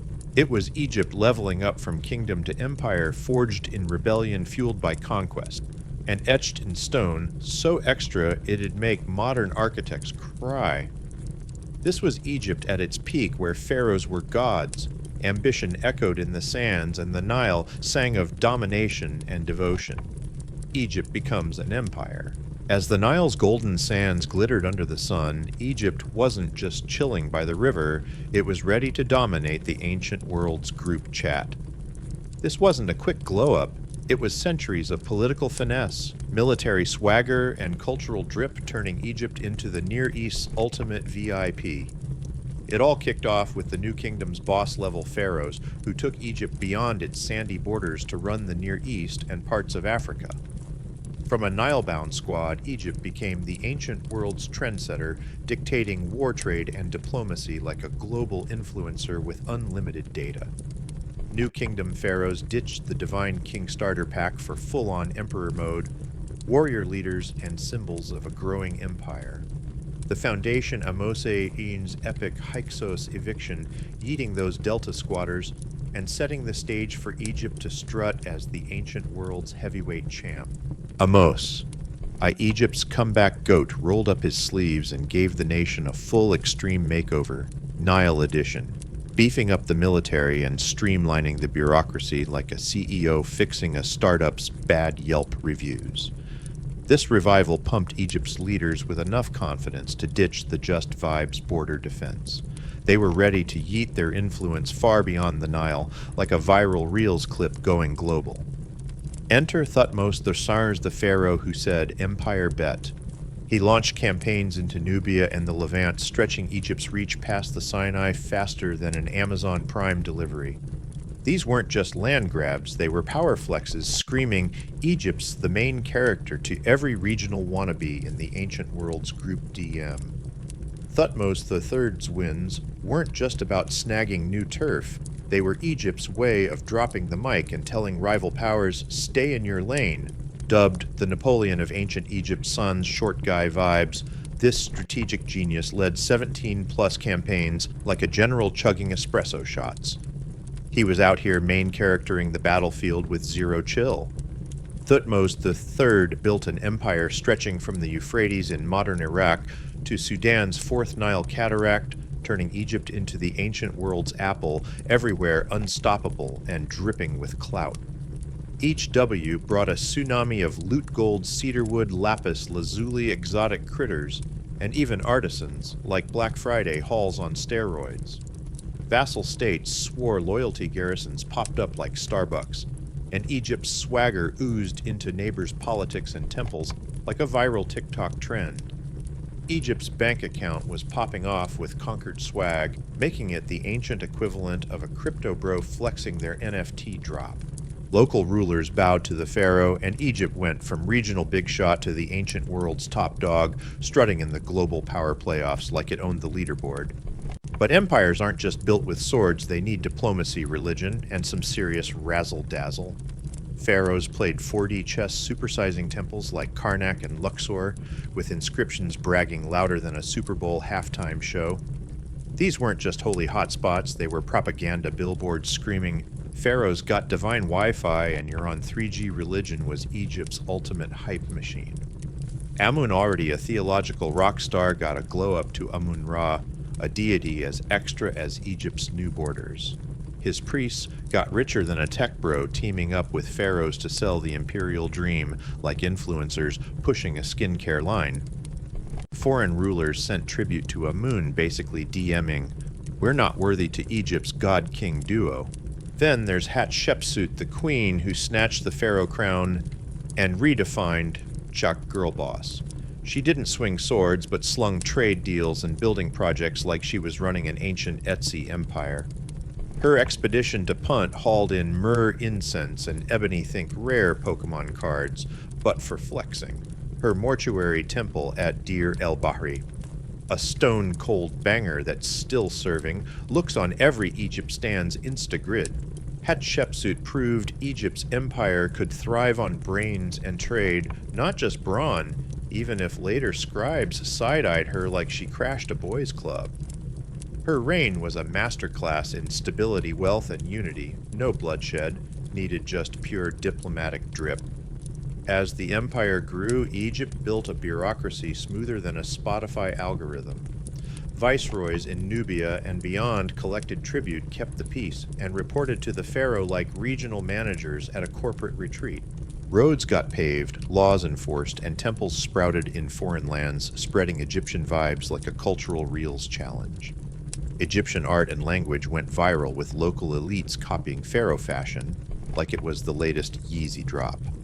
But running an empire wasn't all glitz, long-distance comms. Rebellious locals and rival empires like Mesopotamia kept pharaohs stressed like managing a group chat with 50 unread notifications. Then Akhenaten crashed the party, going full Kanye with his Aten-only monotheism, ghosting the old gods and canceling Amun's priests like they were last season's influencers. The Amarna letters, desperate SOS texts from vassal states, show Egypt's alliances crumbling like a bad 4G signal. His reforms wobbled the empire like a Jenga tower in a sandstorm. Tutankhamun and his advisors hit undo on Akhenaten's chaos faster than you can say, Ctrl+Z restoring the old gods and patching Egypt's rep. But the damage lingered like a bad Yelp review. It took Seti I and Ramesses II, aka Ramesses the Great the Pharaoh, who never met a selfie. He didn't love to bring back Egypt's swagger. Ramesses II was the new kingdom's final boss, squaring up against the Hittites at Kadesh in a battle so extra it birthed the world's first peace treaty. It was less kumbaya and more, let's stop sliding into each other's DMs with shade. His reign was Egypt's last big hurrah, proving it could still throw punches in the ancient world's heavyweight ring, Kadesh. A messy stalemate, but Ramesses spun it into a diplomatic flex like an Instagram collab with the Hittites. His construction spree with Abu Simbel's giant statues glaring at invaders like bouncers at a Nile club was peak try me energy. Those colossal carvings less welcome and more step up and get wrecked. Ramesses II's era was Egypt's Super Bowl, but cracks were showing like a budget manicure. Endless wars builds prissier than a SpaceX launch, and bureaucratic drama chipped away at the empire like sand in your AirPods. His successors were stuck playing catch-up, trying to keep the vibes high, while the treasury screamed bankrupt. The glory days faded as local governors went rogue, and foreign invaders treated Egypt's borders like an all-you-can-eat buffet. But even as the empire shrank faster than a cheap tea in the wash, its legacy was untouchable. Those monuments, inscriptions, and cultural vibes kept inspiring civilizations, like a TikTok trend that never leaves your FYP. Egypt got conquered eventually, but its pharaohs' battles, gods, and gold stayed iconic, carved in stone, like history's ultimate flex. The new kingdom's memory, it's the ancient world's Barbie movie, still spawning sequels and stands. Now let's zoom in on Hatshepsut, the queen, who snatched the pharaoh crown and slayed so hard she's still giving us life. Ruling in the 15th century BCE during the 18th dynasty, she wasn't just a rare female pharaoh, she was a political mastermind who flipped the script like Beyoncé dropping a surprise album. Hatshepsut's story is a masterclass in brains, faith, and architectural drip. She started as great royal wife to her half-brother, Thutmose. Awkward, but royal family vibes. You know, when he yeeted to the afterlife, the throne went to his kid Thutmose III, who is basically still in pull-ups. Hatshepsut stepped up as regent, but she wasn't here to change diapers. She went from acting manager to full-on pharaoh, pulling off a glow-up smoother than a viral transition video. In a man's world, she rocked the pharaoh's kilt fake beard and male pronouns like she was headlining Coachella. Her statues, a sassy blend of queen and king energy, flipping tradition, the bird, while winking at it like I'm rewriting the rules, deal with it. Hatshepsut didn't just snatch power, she rebranded it like a PR genius. Instead of a messy coup, she played the long game, reshaping Egypt's vibe like a marketing guru. She leaned hard into Amun, the god with the most clout, claiming he personally DM'd her like you're the chosen one. Temples overflowed with reliefs hyping her as Amun's BFF, making her rule feel as sacred as a viral X sermon. Hatshepsut's reign was an architectural banger for the ages. Her mortuary temple at Deir el-Bahri, a cliff-carved masterpiece that screams symmetry and slay like an ancient Frank Gehry flex, but with more divine drip. With terraces, colonnades, and sanctuaries, it was her personal Coachella stage where reliefs spun her epic tale birth coronation, the works like a Netflix Dahau series etched in limestone. The crown jewel of her rule, the expedition to punt-think modern Eritrea or Somalia, a maritime flex that proved Egypt's navy wasn't just for Nile cruises. Her fleet rolled back with incense, ebony, ivory, gold, and exotic critters, basically an ancient luxury haul worthy of a TikTok unboxing video. They even snagged myrrh trees to plant in her temple gardens, because why not flex and go eco-chic? Those punt goodies weren't just bling, they were proof Hatshepsut could expand Egypt's clout without throwing hands. Her temple reliefs hyped the hall, and her divine cosign like a glossy ad campaign screaming, "Catch me thriving." It was peak influencer energy flash the goods, claim the likes, and watch the haters seethe. Hatshepsut wasn't just a builder, she was a diplomatic queen and economic wizard, keeping Egypt richer than a tech bro's crypto wallet. While other pharaohs were out swinging swords, she kept the Nile stable peaceful and popping no warfare needed. Her reign was all about trade charm and making Egypt the ancient world's must-visit hotspot. Hatshepsut's Egypt was a Pinterest board IRL temples, sprouted like trendy pop-up shops, each dripping with elegance that made other eras look basic. Her art, a vibe shift, with figures so fluid and expressive they were practically posing for an ancient Instagram filter. Maybe her queenly touch softened the macho pharaoh aesthetic, giving Egypt's art scene a glow-up smoother than a TikTok transition. But here's the spicy tea after Hatshepsut's epic run. Her legacy got canceled harder than a bad ex-post. When Thutmose III finally grabbed the throne solo, someone, probably him, let's be real, launched a full-on erasure campaign. Her name was chiseled off monuments like a deleted tweet, her statues smashed or buried like last season's Sheen Hall, and her images swapped out faster than a reality showcast. Savage. Was it personal? Nah, probably just Thutmose III playing dynasty janitor, scrubbing the girl boss anomaly to keep the male pharaoh brand on lock. By wiping her out, he ensured no one got any ideas about women stealing the crown.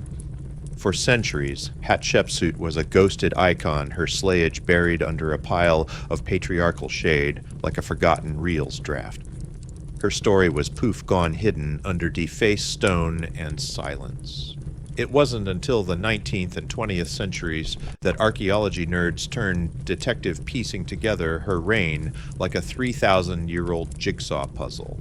Her temple's discovery decoded inscriptions, and the 21st century ID of her mummy brought her back to the spotlight like a long-lost celeb getting a Netflix reboot.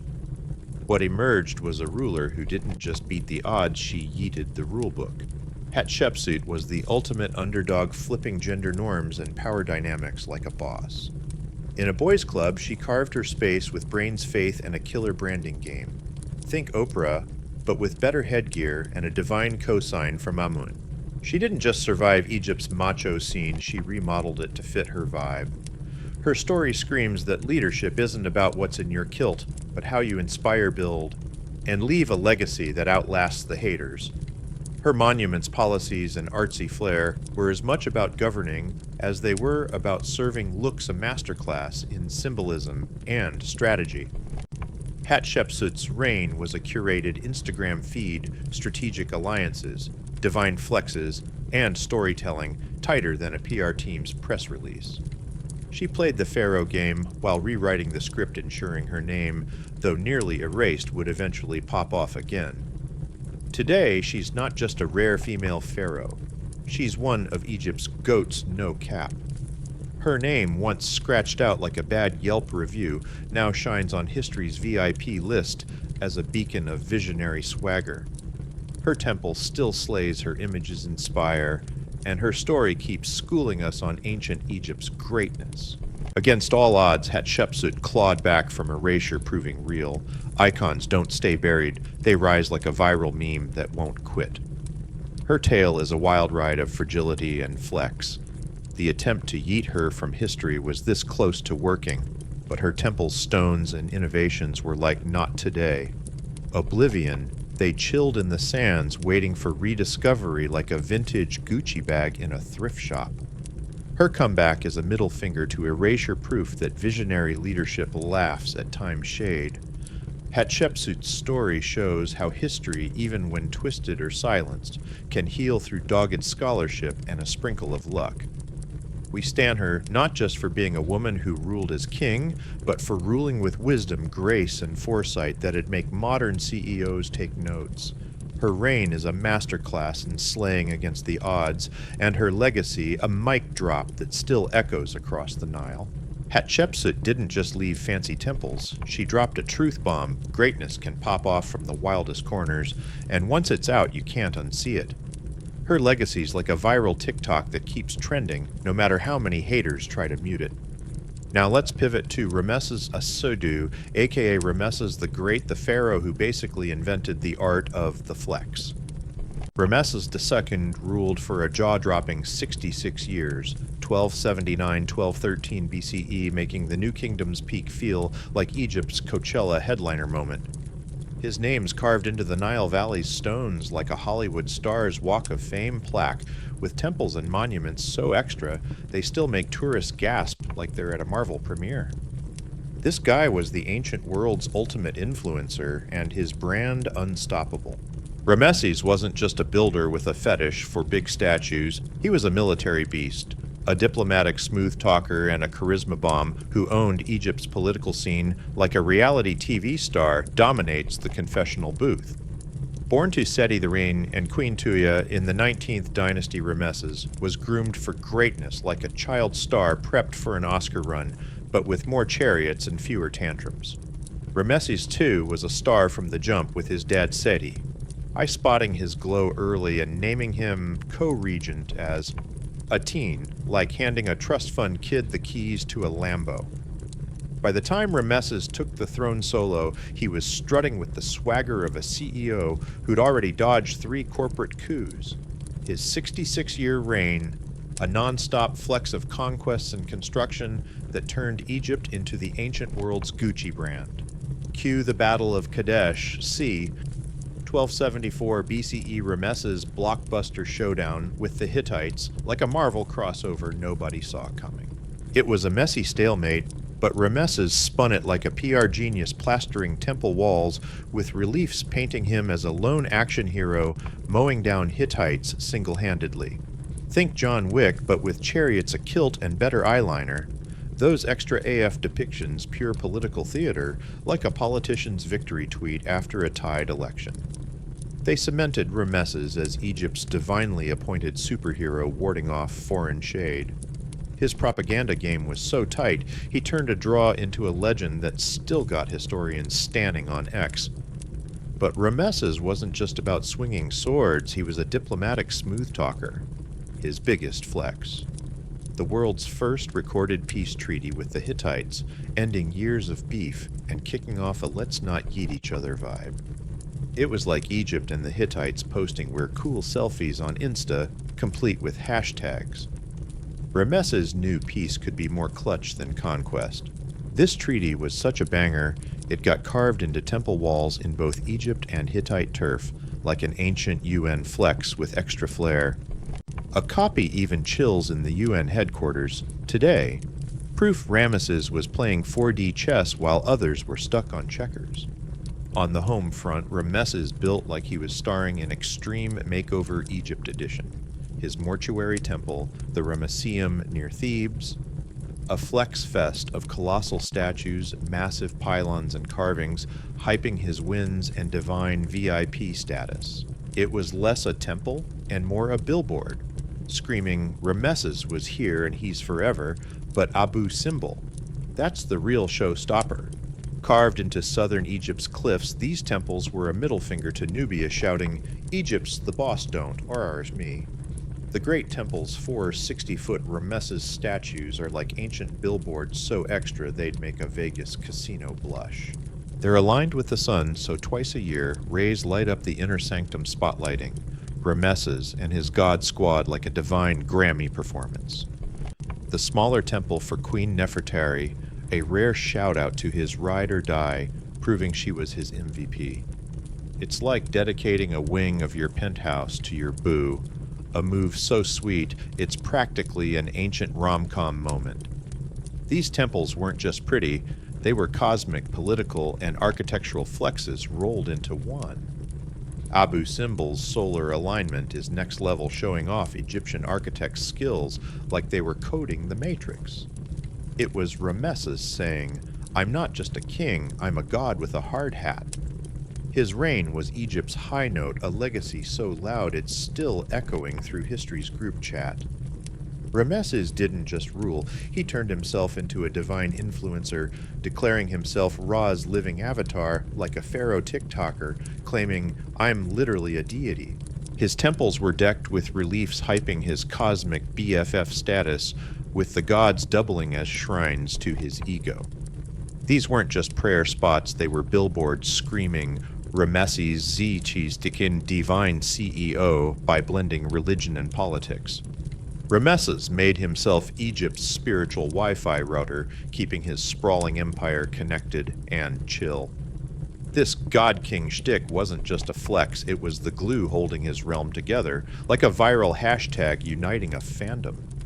Family was Ramesses' brand too. With over 100 kids from his wives and sidekicks, he was basically running an ancient daycare. His main squeeze, Nefertari, was his ride or die immortalized in art, like a power couple on a red carpet. Her tomb in the Valley of the Queens.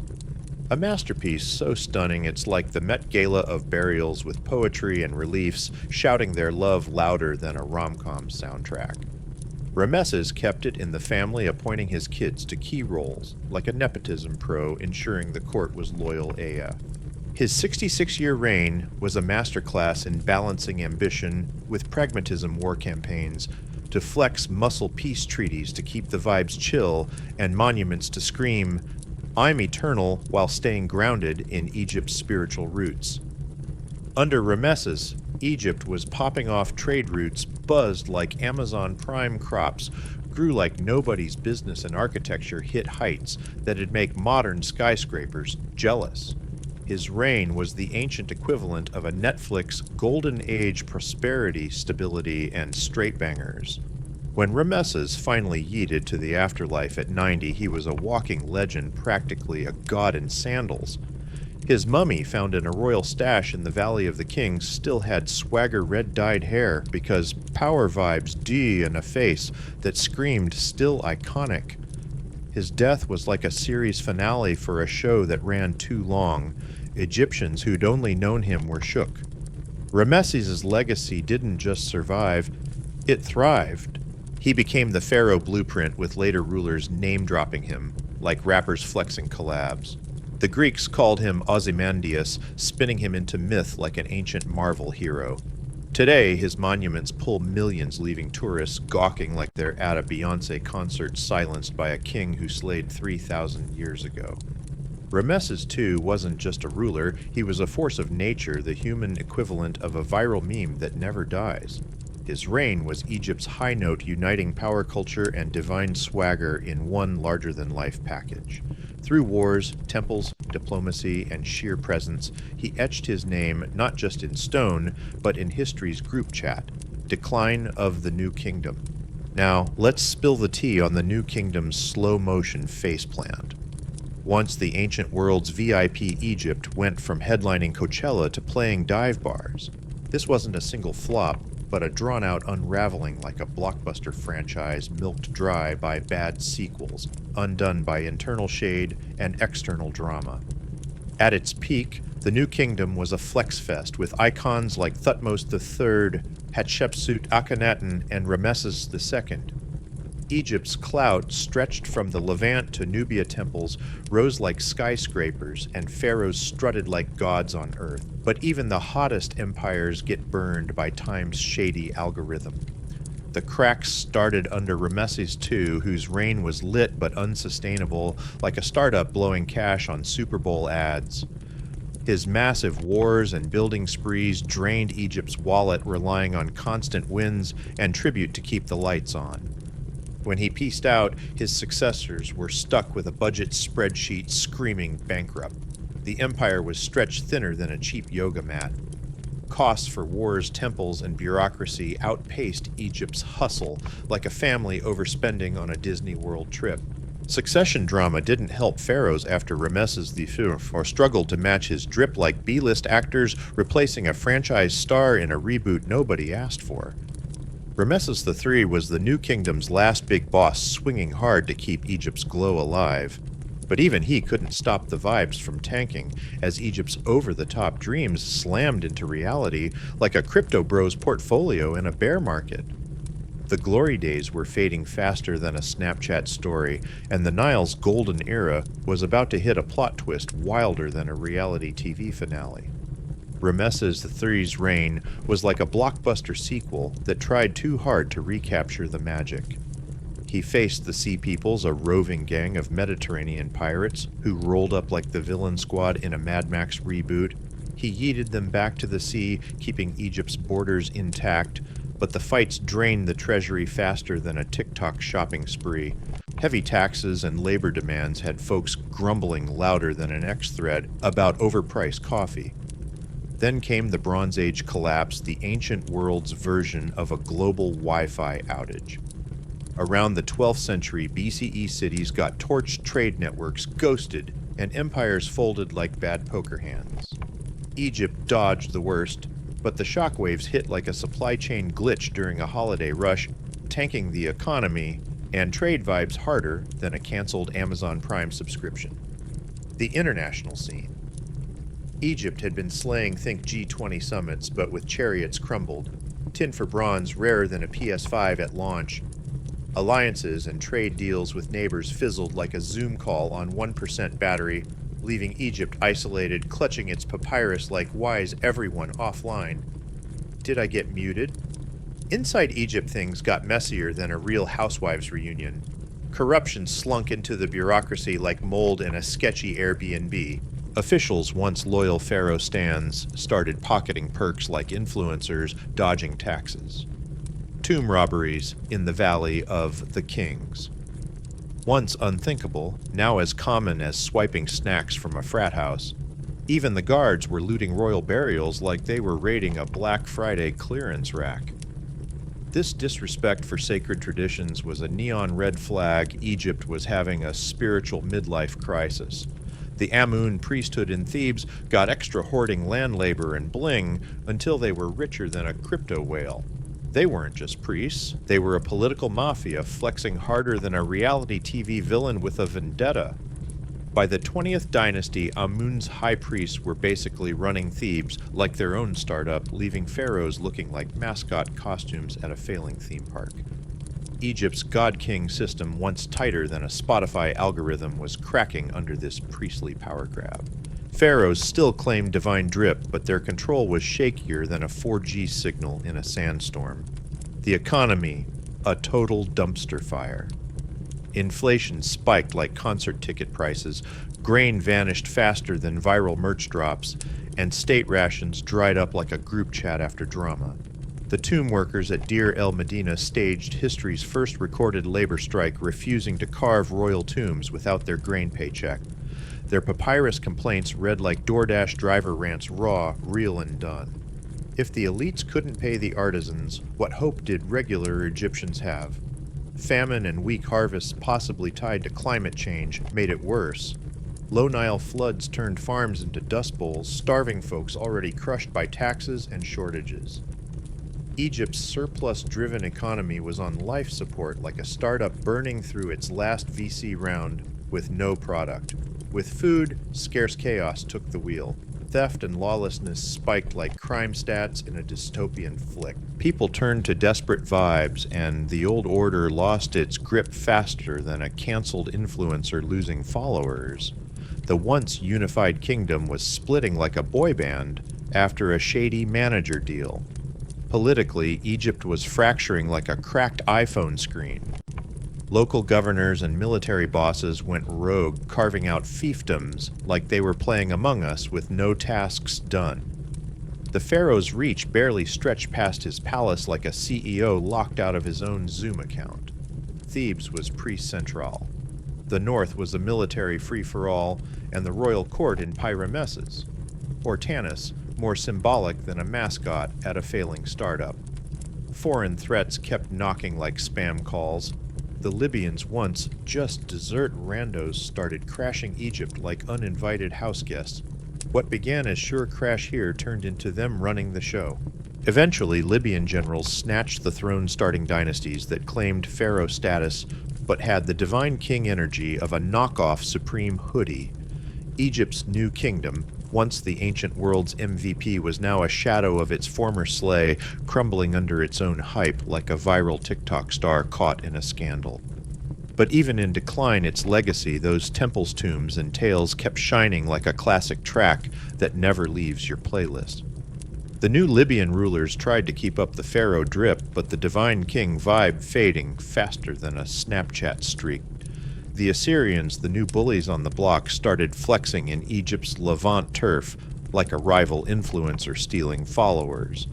It'd be centuries before they fully snatched Egypt, but their swagger signaled Egypt's overseas clout was officially canceled. Egypt's empire shrank to its Nile core, and even that was getting side-eyed. The glory days of Thutmose III and Ramesses II, when Egypt strutted through Asia like it owned the place, were now just dusty vibes like an old playlist you can't stop romanticizing. The empire was crumbling faster than a stale papyrus scroll in a sandstorm.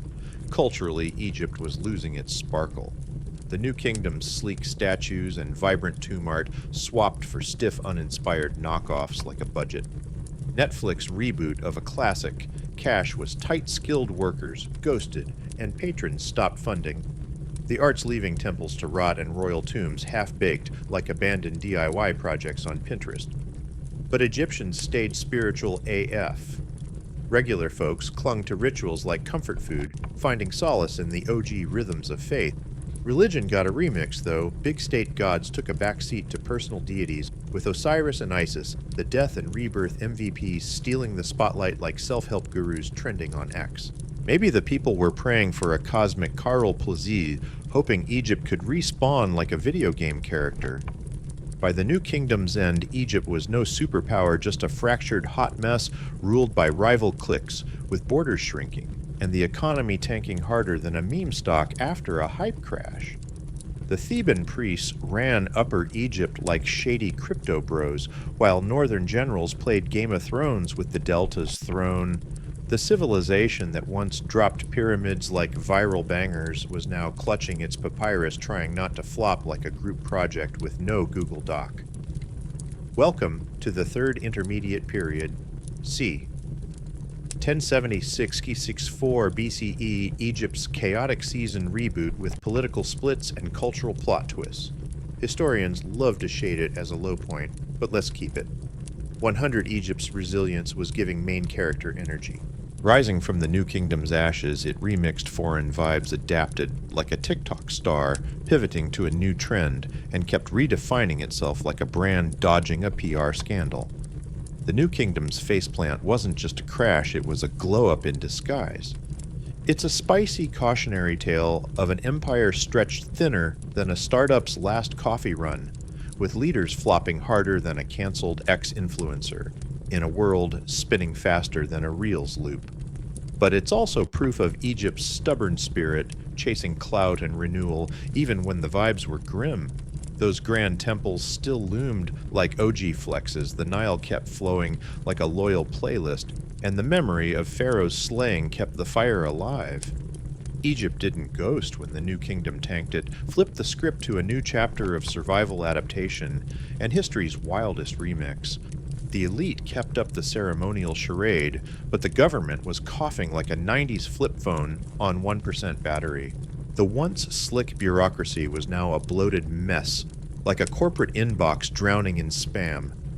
Communication with far-off regions spottier than a Zoom call on public Wi-Fi.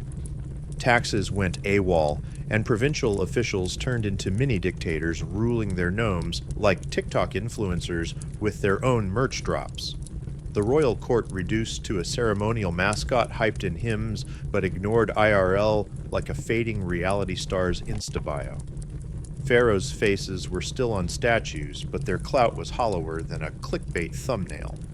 Titles got tossed around like participation trophies, but the power behind them was shrinking faster than airplane legroom. Egypt's diplomats, once ancient world rock stars, were getting ghosted on the global stage like influencers past their prime.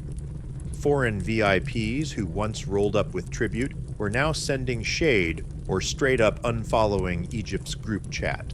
The We're Untouchable ego was cracking like a cheap phone screen under the harsh reality of nobody's impressed. The military, once Egypt's flex machine, was rusting like a knockoff Fitbit. Recruitment tanked morale, hit the Nile's muddy bottom, and resources dried up faster than a festival bar.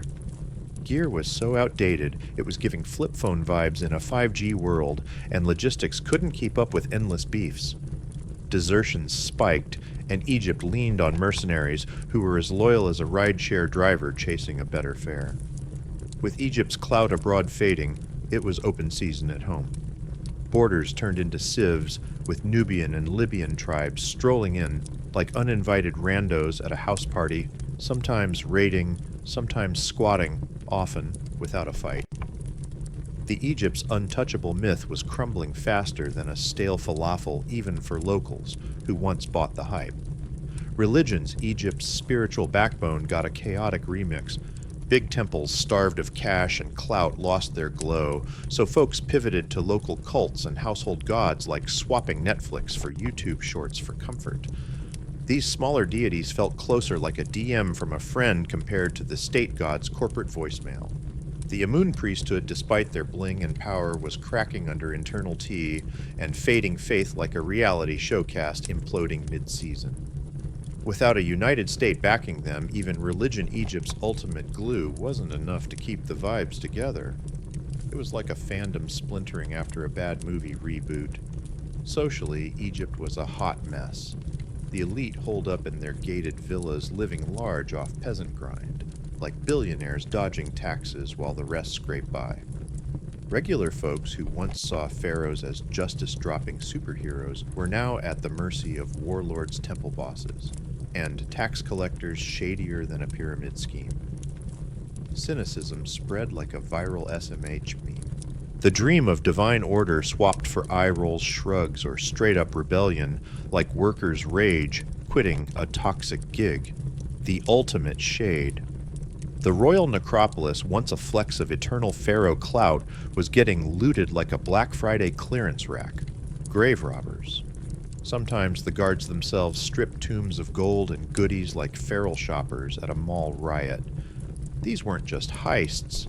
They were cultural meltdowns documented in papyrus like a true crime podcast exposing a rotting society.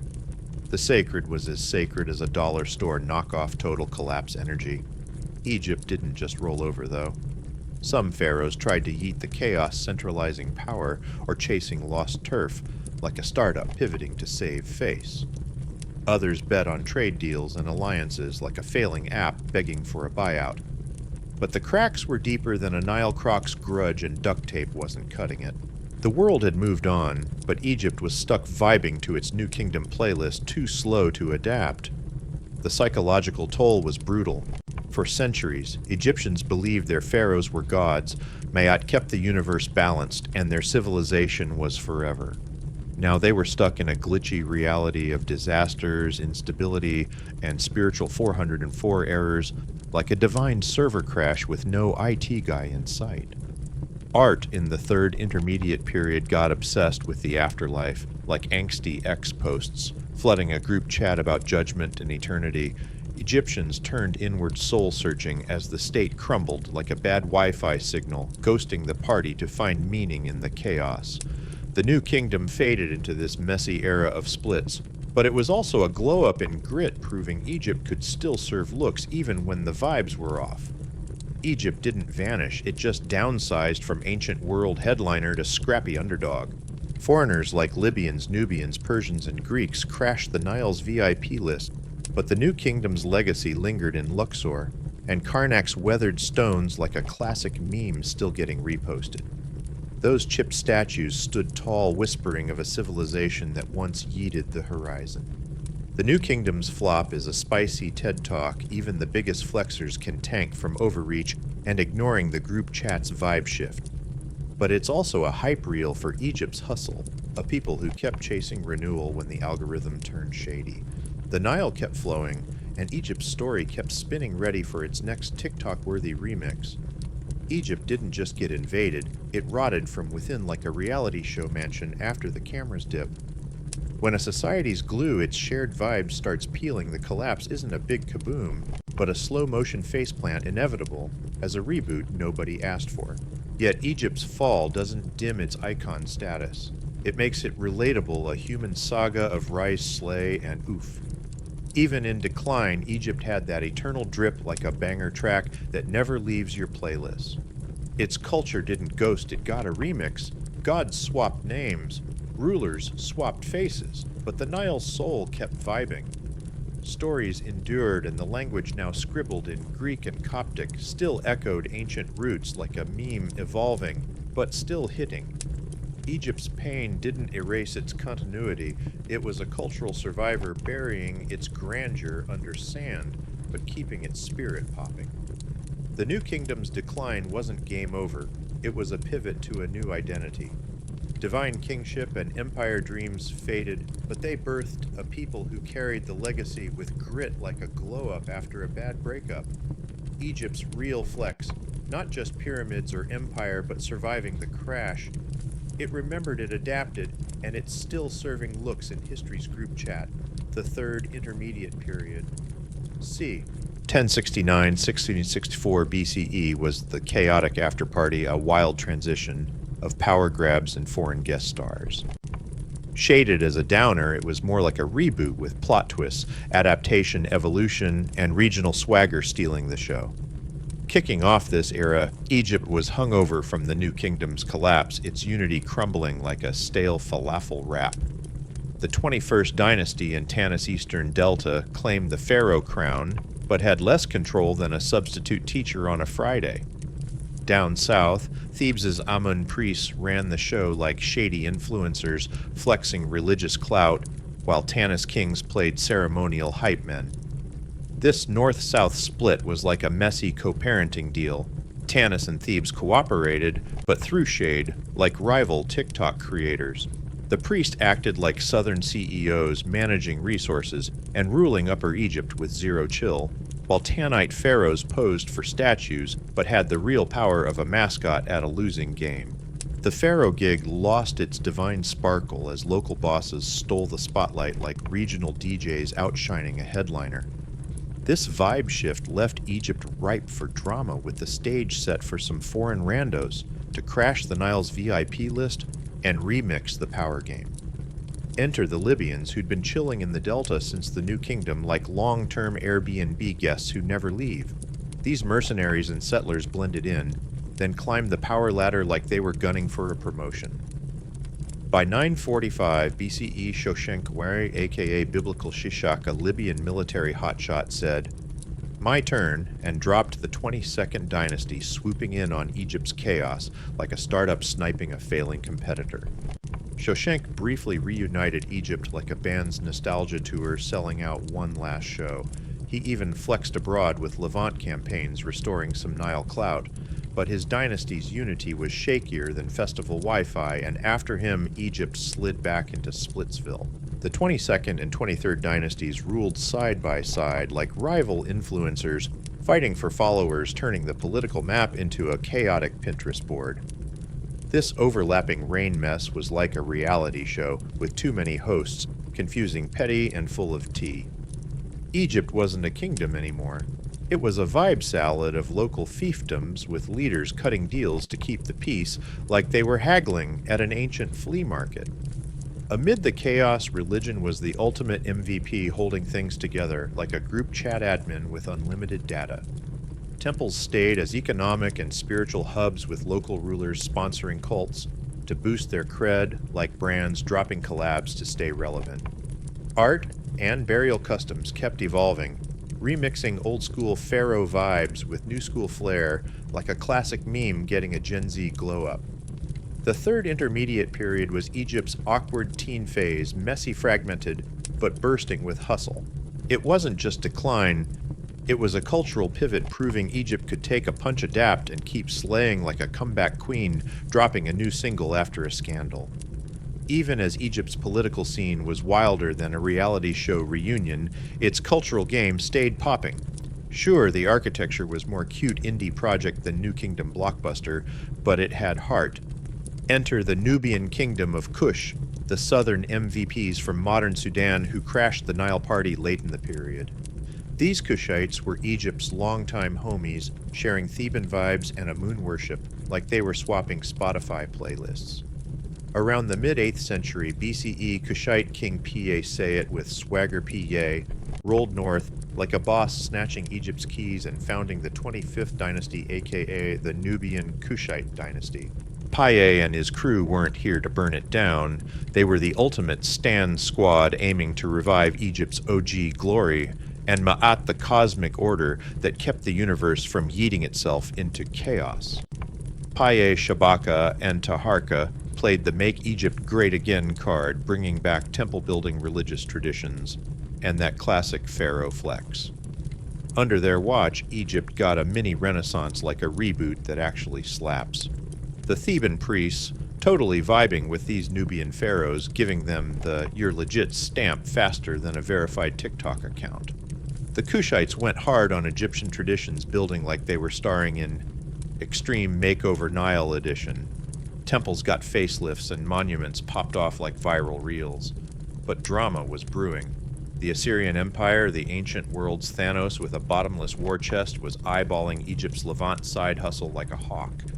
These Mesopotamian heavies were about to crash the Kushite razor.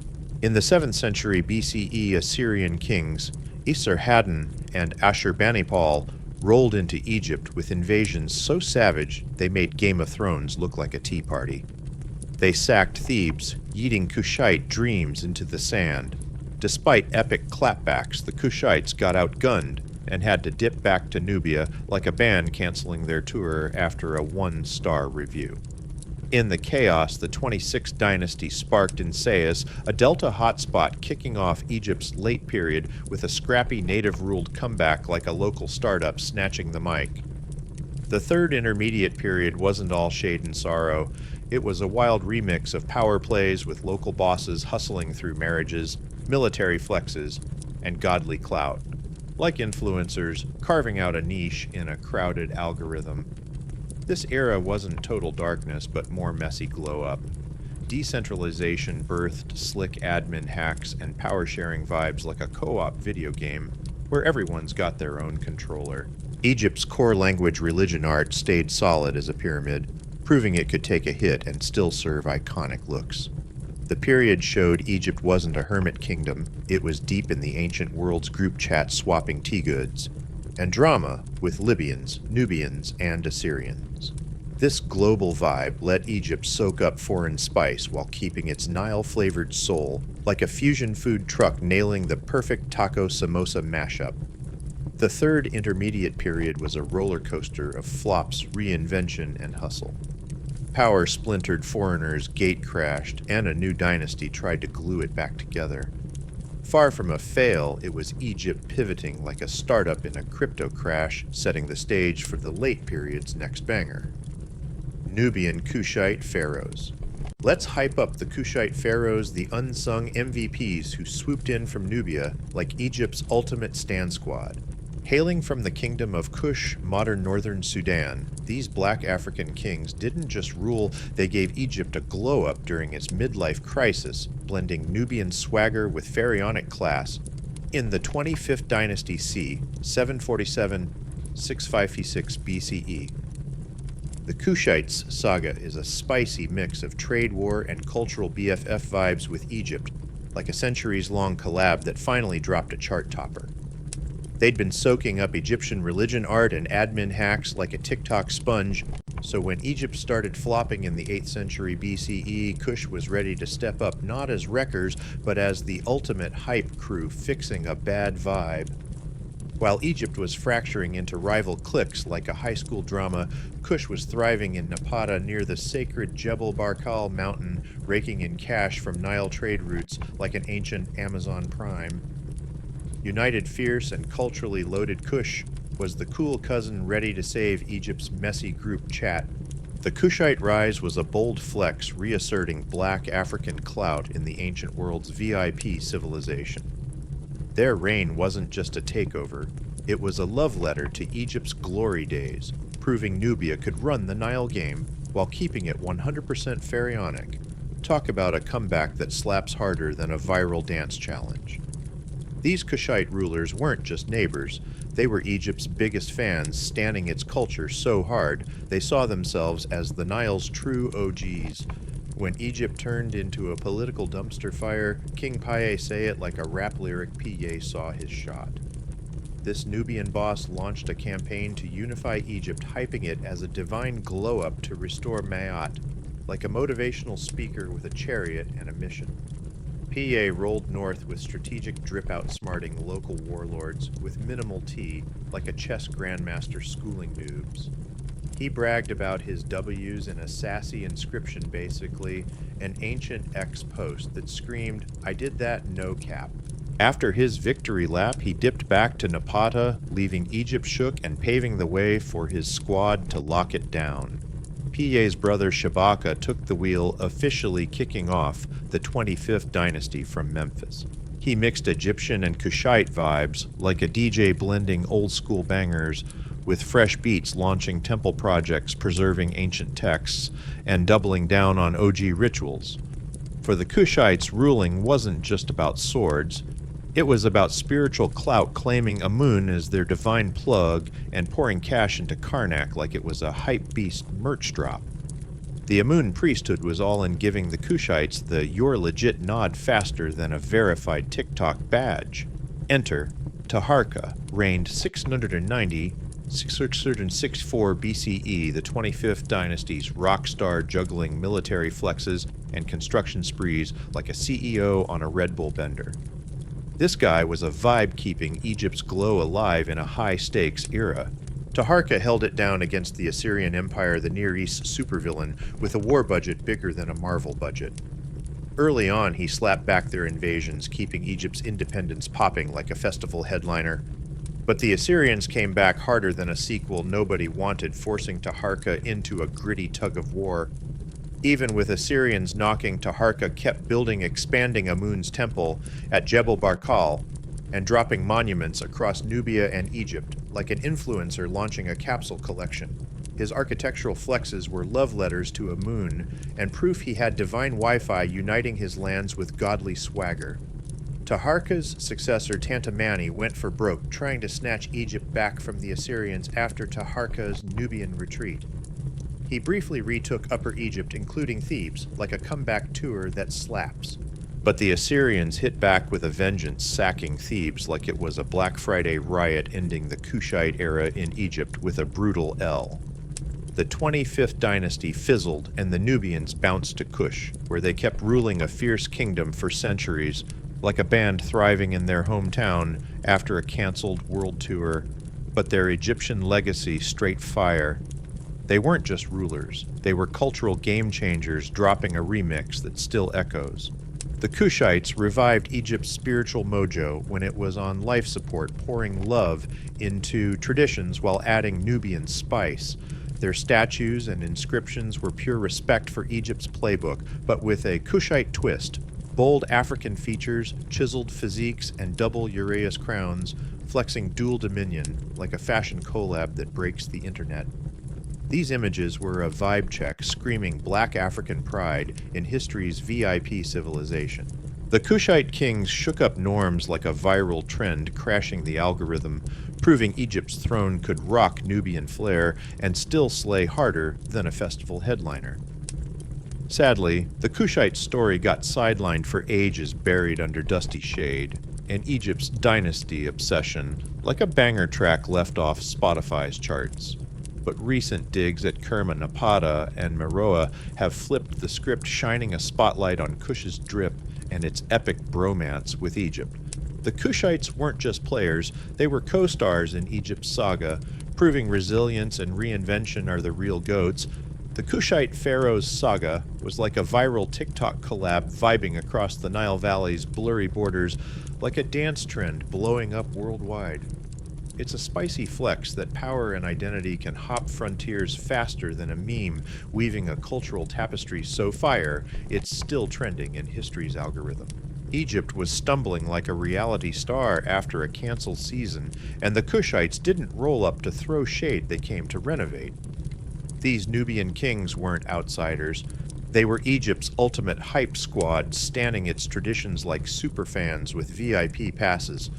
Their 25th dynasty reign was a heartfelt mission to glue Egypt's vibes back together, serving unity, stability, and Mayat like a divine TED Talk with extra glow. Even after the Assyrians yeeted them back to Nubia, the Kushites kept slaying, running a dope civilization that was like an ancient Airbnb for African and Mediterranean randos. Today, their legacy's popping off in debates about representation like a trending Garsh Justice for Kush hashtag, demanding props for these unsung Nile legends. The 25th dynasty is a major flex for African leadership, with Taharka's chiseled drip etched in Egyptian reliefs and biblical name drops serving black excellence so iconic it smashes tired stereotypes like a viral clapback on X. He's strength, dignity, and cultural fusion, a true ancient influencer. P.A. Shabaka Taharka and Tantamani deserve headliner status in every history class, not backup dancer vibes.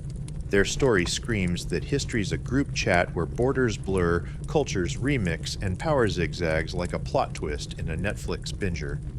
They flipped the script and owned it. Kush went from Egypt's sidekick to its CEO, showing influence flows like a Spotify playlist on shuffle. These Nubian kings weren't just rulers, they were revivalists, keeping Egypt's sacred flame lit with visionary swagger, etching a chapter so bold it's still racking up likes in history's feed. Persian rule in Egypt. Fast forward to 525 BCE when Cambyses Assed, Persia's Achaemenid hotshot and Cyrus the Great's heir, crashed Egypt's party like a tech bro buying out a mom-and-pop shop.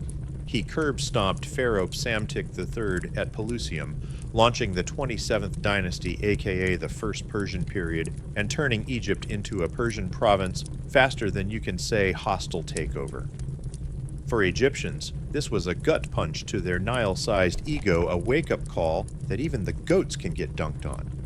Cambyses folded Egypt into the Achaemenid Empire's mega portfolio, making it a satrapy fancy for our regional office now. Persian suits ran the show, funneling Nile riches to the King of Kings like a franchise wiring profits to HQ. Cambyses tried a charm offensive rocking pharaoh drip and tossing offerings to Egyptian gods like a new boss pretending to love team spirit retreats. But Herodotus, the ancient world's gossip vlogger, spilled tea that Cambyses was a temple-trashing, noble-slaying tyrant. Real or Persian-hating fake news? Historians are still sliding into each other's DMs over it. Either way, Persian rule shook Egypt like a plot twist in a soap opera. Ancient traditions got a Persian remix, new admin hacks, military setups, and trade vibes like a legacy app forced to update. The Achaemenid Empire was a cultural superhighway zooming ideas, goods, and people from India to the Med, like an ancient Amazon Prime with 2-day shipping on steroids. When Cambyses ghosted in 522 BCE, Egypt saw a shot to rebel, like interns slacking during a CEO swap. But Darius Thurstar Persia's next big shot shut it down faster than a spam filter. Darius was the chill overlord, dropping laws and greenlighting projects like a Nile to Red Sea canal, boosting trade like an ancient eBay glow-up. His reforms kept Egypt semi-happy, like a landlord fixing the Wi-Fi to dodge a tenant revolt. Egypt's story under Persian rule was a roller coaster of shade and hustle. The Kushite pharaohs had set a high bar, vibing with Egypt's soul like a perfectly curated playlist, but the Persians, they were more like corporate suits trying to get the local scene. Their rule wasn't just about control, it was a remix that tested Egypt's grit, forcing it to adapt while keeping its Nile swagger on lock. The stage was set for Egypt to keep fighting like a comeback queen, ready to drop her next viral hit. The Kushite Pharaoh saga was like a viral TikTok collab, vibing across the Nile's blurry borders, like a dance trend gone global. It's a spicy flex that power and identity can hop frontiers faster than a meme weaving a cultural banger that's still fire in history's playlist. Egypt was tripping like a reality star after a canceled season, and the Kushites didn't roll up to throw shade, they came to renovate. These Nubian kings were Egypt's ultimate stan squad, hyping its traditions like superfans with VIP passes. Their 25th dynasty was a heartfelt mission to glue Egypt's vibes back together, serving unity, stability, and ma'at like a divine TikTok sermon with extra glow. Even after the Assyrians yeeted them to Nubia, the Kushites kept slaying, running a dope civilization that was like an ancient Airbnb for African and Mediterranean randos. Today, their legacies popping off in debates about representation, like a Sechel Kushite king's hashtag demanding props for these Nile legends. The 25th dynasty is a major flex for African leadership, with Taharka's chiseled drip etched in reliefs and biblical name drops serving black excellence so iconic it smashes stereotypes like a viral X clapback. He's strength, dignity, and cultural fusion, an ancient influencer with eternal clout. P.A. Shabaka, Taharka, and Tantamani deserve headliner status in history class, not backup dancer vibes. Their story screams that history's a group chat where borders blur, cultures remix, and power zigzags like a Netflix plot twist. They owned the Nile's stage and dropped a banger. Kush went from Egypt's sidekick to its CEO, showing influence flows like a Spotify shuffle. These Nubian kings were revivalists, keeping Egypt's flame lit with visionary swagger, etching a chapter so bold it's still racking up likes in history's feed. Persian rule in Egypt. Rewind to 525 BCE when Cambyses Persia's Achaemenid hotshot crashed Egypt's party like a tech bro buying out a local cafe. He dunked on Pharaoh Psamtik III at Pelusium, launching the 27th dynasty, aka the First Persian period, and turning Egypt into a Persian province faster than you can say corporate acquisition. For Egyptians, this was a gut punch to their Nile-sized ego, a wake-up call that even the OGs can get slept on. Cambyses folded Egypt into the Achaemenid Empire's mega portfolio, making it a satrapy fancy for you're our regional branch now. Persian suits called the shots, funneling Nile riches to the King of Kings like a franchise wiring cash to HQ. Cambyses tried a charm offensive rocking pharaoh drip and tossing offerings to Egyptian gods like a new boss faking hype for team spirit retreats. But Herodotus, the ancient world's gossip vlogger, spilled tea that Cambyses was a temple-smashing tyrant. Real or Greek shade? Historians are still arguing in the group chat. Persian rule shook Egypt like a season finale cliffhanger. Traditions got a Persian remix, new admin hacks, and trade vibes like a legacy app forced to update. The Achaemenid Empire was a cultural superhighway zooming goods and ideas from India to the Med, like an ancient Amazon Prime with 2-day shipping on steroids. When Cambyses ghosted in 522 BCE, Egypt tried to rebel like interns slacking during a CEO swap. But Darius the Southern Persia's next big shot shut it down faster than a spam filter. Darius was the chill overlord dropping laws and green-lighting projects like a Nile to Red Sea canal, boosting trade like an ancient eBay glow-up. His reforms kept Egypt humming like a landlord fixing the Wi-Fi to dodge tenant riots. Egypt under Persian rule was a roller coaster of shade and hustle. The Kushites had set a high bar vibing with Egypt's soul like a perfectly curated playlist. The Persians. More like corporate suits trying to get the local scene. Their rule tested Egypt's grit, forcing it to flex resilience while keeping its Nile swagger. The Persians initially played nice with Egypt's temples tossing gold, like a politician buying votes. But by the Second Persian period, they flipped the script, taxing and spying on those sacred hotspots, like they were busting an ancient crypto scam. The Egyptian elite used to Nile-side VIP vibes were pissed, their resentment bubbling like a shaken soda can. Persia, paranoid about losing their cash cow Egypt, was their golden ATM turned the Nile Valley into a surveillance state. This Persian sequel tanked harder than a bad Netflix reboot lasting less than 20 years.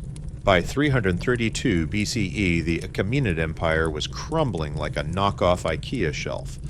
Enter Alexander the Great, the Macedonian rock star with conquests on lock and charisma for days. Egypt's Persian governor folded faster than a quitter in a fortnight match, and Alexander strutted in like a liberator at a festival greeted with cheers and ancient glitter bombs. In Memphis, Alexander worked the crowd like a pro-influencer, rocking pharaonic titles and bowing to Egyptian gods with a "y'all, I'm one of you" vibe. It was a PR masterstroke smoother than a politician's baby-kissing selfie. Compared to Persia's tax and terror flop, Alexander's charm was a fresh breeze. His arrival ended the Second Persian period, flipping Egypt into the Hellenistic era with the Ptolemaic dynasty, a Greek-Egyptian remix hotter than a fusion food truck. So what's the tea on Persian rule in Egypt? It's a messy breakup story. The Persians were party crashers, slapping foreign bureaucracy on Egypt's sacred traditions and milking the Nile like a cash app. But they also hooked Egypt into a global network like signing it up for the ancient internet. Trade popped off, and their admin tricks became the playbook for Greeks and Romans. Love or hate 'em, the Persians bagged Egypt history's VIP civilization not once, but twice. But let's check the sources.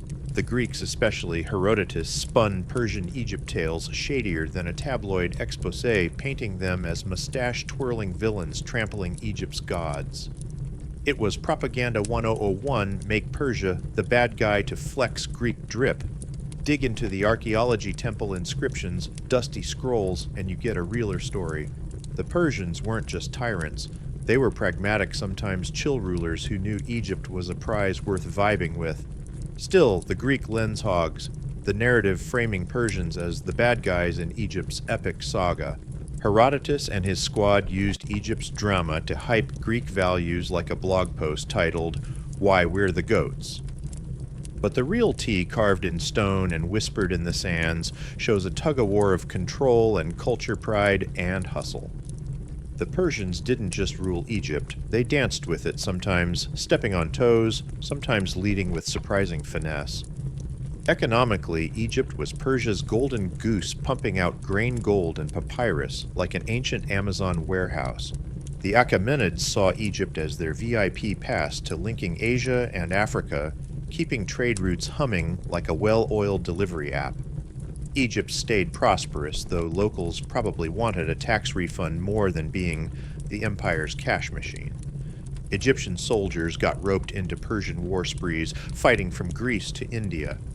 Some climbed the Achaemenid corporate ladder, but most groaned under draft notices heavier than a sphinx. Persia's attempts to cozy up to Egypt's gods were like trying to charm a cat with a Roomba cute, but not happening. The priests, Egypt's OG influencers, weren't buying the hype, setting the stage for spicy revolts. The priests running Egypt's spiritual scene like cultural bosses got slapped with Persian oversight. Early kings like Darius tossed them bones, but later ones treated temples like ATMs, sparking resentment hotter than a trending X feud. It was imperial control versus leave our gods alone, like a religious reels battle with sandstone stakes. Despite Persia's efforts to plug Egypt into their empire machine, locals were as cooperative as a cat in a bath. Persian rule was shakier than a festival Wi-Fi signal, a brief blip in Egypt's epic saga. The Nile Valley stayed proud, treating Persians like that roommate who overstays their welcome. Don't sleep on the Persians, though they dragged Egypt onto the global stage, dropping admin hacks and imperial tea. It was like signing Egypt up for a geopolitical dating app, linking it to a bigger world. Those innovations stuck around shaping how later empires played the game. Persian Egypt was a wild mix of conquest and compromise, rebellion and hustle. Kings, priests, scribes, and regular folks navigated this imperial soap opera, balancing pride with let's make it work energy. For Persia, Egypt was a glittering prize and a constant headache, rich, radiant, but stubborn as a Nile croc. This Persian chapter was Egypt's crash course in surviving foreign boots, prepping it for the next squad to crash the Nile. Enter the Ptolemaic dynasty, where Greeks took the stage, and Egypt got a remix so extra it's like The Crown meets Ancient Aliens. By 323 BCE, Alexander the Great's exit left his empire sliced up like a chaotic potluck. Egypt landed with Ptolemy Thurs and Soter, Alex's top bro, who declared himself pharaoh and kicked off the Ptolemaic dynasty. This 300-year saga, ending with Cleopatra VII's iconic finale in 30 BCE, was a Greek-Egyptian mashup hotter than a fusion food truck Greek swagger, Egyptian soul, and drama for days. Ptolemy, I wasn't just a sword-slinging warlord. He was a strategic genius who knew ruling Egypt meant more than a flag flex. He played pharaoh cozying up to priests while sneaking in Greek admin tricks and military muscle, like running a startup with a pyramid-sized HR team. He kept the gods happy and built a Greek-flavored empire that set the stage for Egypt's Hellenistic glow-up. Alexandria, Alexander the Great's pet flex, was the Ptolemaic dynasty's glitzy HQ, a shimmering city that screamed, "We're the vibe." It was home to the Library of Alexandria, the ancient world's Google, and the Lighthouse of Alexandria. A seven wonders glow-up that was basically a giant look-at-us beacon. Think Miami's South Beach, but with togas papyrus and a side of genius. The Ptolemies. Greek by birth, went full Egyptian god tier, strutting as divine pharaohs like they were born for the Nile's red carpet. Their family drama was next-level chaos, with palace plots so wild they'd make Game of Thrones look like a family picnic. This wasn't just royalty, it was a snake pit where loyalty was rarer than a stable Wi-Fi signal in the Sahara. Each Ptolemy inherited a kingdom and a steaming pile of expectations, juggling Greek hustle with Egyptian swagger. They ruled a land where opulence partied with intrigue and brilliance flirted with disaster. From Ptolemy III's slick start to Cleopatra VII's iconic curtain call, the Ptolemaic dynasty was Egypt's last pharaonic flex, a dazzling, messy finale for a civilization that refused to exit stage left quietly. Amid the royal shade-throwing, the Ptolemies threw the ancient world's dopest brain bash. Alexandria was the Silicon Valley of its day, a glittering nerd hub where scholars swarmed like fans at a Comic-Con. The Library of Alexandria. The ultimate knowledge cloud hoarding scrolls from Greece to India like a digital dragon. Brainiacs churned out math, astronomy, medicine, and lit bangers like they were dropping viral reels. It was a cultural flex that screamed, "We're not just loaded, we're smart." Big names like Euclid and Archimedes either vibed in Alexandria or caught its intellectual waves. The museum tied to the library wasn't a dusty exhibit. It was a think tank where Greek logic and Egyptian mysticism had a spicy love child. Picture a TED Talk with toga-clad philosophers debating the cosmos over Nile-brewed kombucha. This brainy fusion made Alexandria the Mediterranean's hottest hotspot. But beneath the cultural shine, cracks spread faster than tea on X. The Ptolemies, chilling in their Alexandria penthouses, lost touch with the Egyptian masses, like influencers, ignoring their DMs. Heavy taxes to fund their gold-plated chariot lifestyles sparked grumbles louder than a festival crowd waiting for the headliner. Greek elites got VIP passes while native Egyptians were stuck in the nosebleeds, fueling uprisings that popped off like notifications in a drama-filled group chat. To keep the chaos at bay, the Ptolemies cozied up to Rome, the Mediterranean's new alpha. What started as a let's be besties fist bump turned into Egypt becoming Rome's errand runner. Leaning on Roman muscle was like signing up for a sketchy streaming service to keep the lights on independence traded for survival. Roman envoys started bossing Alexandria around, making Egypt a client state with less autonomy than a teen under curfew. Enter Cleopatra VII, the Ptolemaic dynasty's final boss and Egypt's ultimate icon. She wasn't just a pretty face, this queen was a multilingual political mastermind who could outsmart a Senate Zoom call. Determined to keep Egypt out of Rome's clutches, she played the alliance game like a pro. Her flings with Julius Caesar and Mark Antony part romance, part power flex, like a high-stakes Tinder swipe with empires on the line. She was all about strategy, not just hard eyes. Roman Shade painted Cleopatra as a seductress, but that's like calling a chess grandmaster a lucky flirt. She revived Egyptian traditions, juiced up the economy, and took risks bolder than a live-streamed stunt. But her big dreams put her on a collision course with Octavian, the future Emperor Augustus, who wasn't vibing with her queenly sleigh. It was like challenging a tech titan to a duel, and the titan had a bigger server farm. The showdown hit at the Battle of Actium in 31 BCE, where Cleopatra and Antony's squad got crushed harder than a startup in a bear market. Facing Roman takeover, the power couple chose the ultimate exit suicide. With their curtain call, the Ptolemaic dynasty flatlined, and Egypt became Rome's newest Airbnb. It wasn't just a family's end, it was the final bow for millennia of pharaonic drip. The Ptolemaic era was a wild paradox, a cultural supernova wrapped in royal hot mess. Alexandria's scholars lit up the ancient world like a viral hashtag, while temples and monuments rose like Instaposts, flexing Egypt's glory. But the dynasty was haunted by backstabbing Rome's shadow and a yawning gap between the elite and the Nile's everyday grinders. The Ptolemies were Greek outsiders posing as Egyptian gods, funding brainiacs while starting wars, and swimming in wealth while locals groaned. This was enlightenment with a side of excess unity stitched with drama. As Egypt slid into Rome's grip, the Ptolemies' legacy lingered like a banger you can't unhear. They left a world remixed by Greek and Egyptian vibes, a messy masterpiece that echoed long after the Nile's last pharaoh dipped. Even in their final act, the Ptolemies clung to their epic image, building massive temples and throwing ceremonies, dripping with pharaonic bling like a band playing their hits on a sinking yacht. Cleopatra, the ultimate showstopper, leaned hard into her Isis goddess cosplay, performing divinity in traditional drip to win hearts like a viral TikTok star. Cleopatra's Greek by blood, Egyptian by brand hustle was the Ptolemaic dynasty in a nutshell. She ruled as a sacred pharaoh while navigating Greek power plays a tightrope act wilder than live streaming a revolution.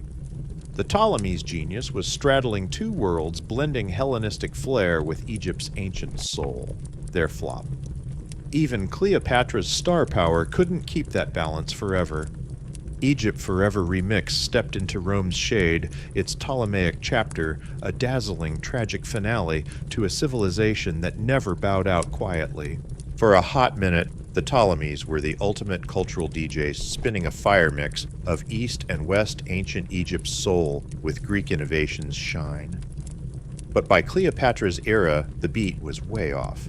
The dynasty was a hot mess, drowning in debt feuding like a reality showcast and clinging to Rome like a shaky Wi-Fi signal. Their empire was less a cultural bridge and more a wobbly rope swing ready to yeet them into the Nile. Cleopatra inherited a kingdom partied out by Ptolemaic excess, with a treasury emptier than a festival porta-potty on day 3. She faced a boss-level quest, revive Egypt's drip while dodging Roman power plays, where one misstep could tank her reign and Egypt's freedom. It was like trying to save a startup in a shark tank full of venture capital vultures. Cleopatra's power moves with Rome's big dogs were less tabloid tea and more 4D chess like swiping right on the empire's MVPs to keep Egypt in the game. For a sec it worked. Egypt got a political and economic glow-up, like a comeback tour selling out arenas. But Rome's internal beefs threw her into a no-win drama, like picking sides in a corporate coup where everyone's out for blood. The Battle of Actium in 31 BCE was the ultimate flop. Cleopatra's squad got smashed harder than a reboot bombing at the box office. Egypt's indie dreams crumbled like stale papyrus. When Octavian swaggered into Alexandria, he wasn't just a conqueror, he was the Grim Reaper of the Ptolemaic vibe. Cleopatra's exit marked the end of Egypt's god-king era, and the Nile bowed to Rome's iron grip. The Ptolemaic dynasty faded like a once-viral meme, but its legacy sparkled like a glitter bomb, a dazzling mashup of Greek hustle and Egyptian mystique. It was the last pharaonic flex, a cultural supernova that lit up history before Roman Egypt stole the spotlight. And what a spotlight it was. In 30 BCE, Egypt didn't just lose a dynasty, it got a new landlord. Rome gobbled the Nile whole, turning a land of god kings into a province under its sandal.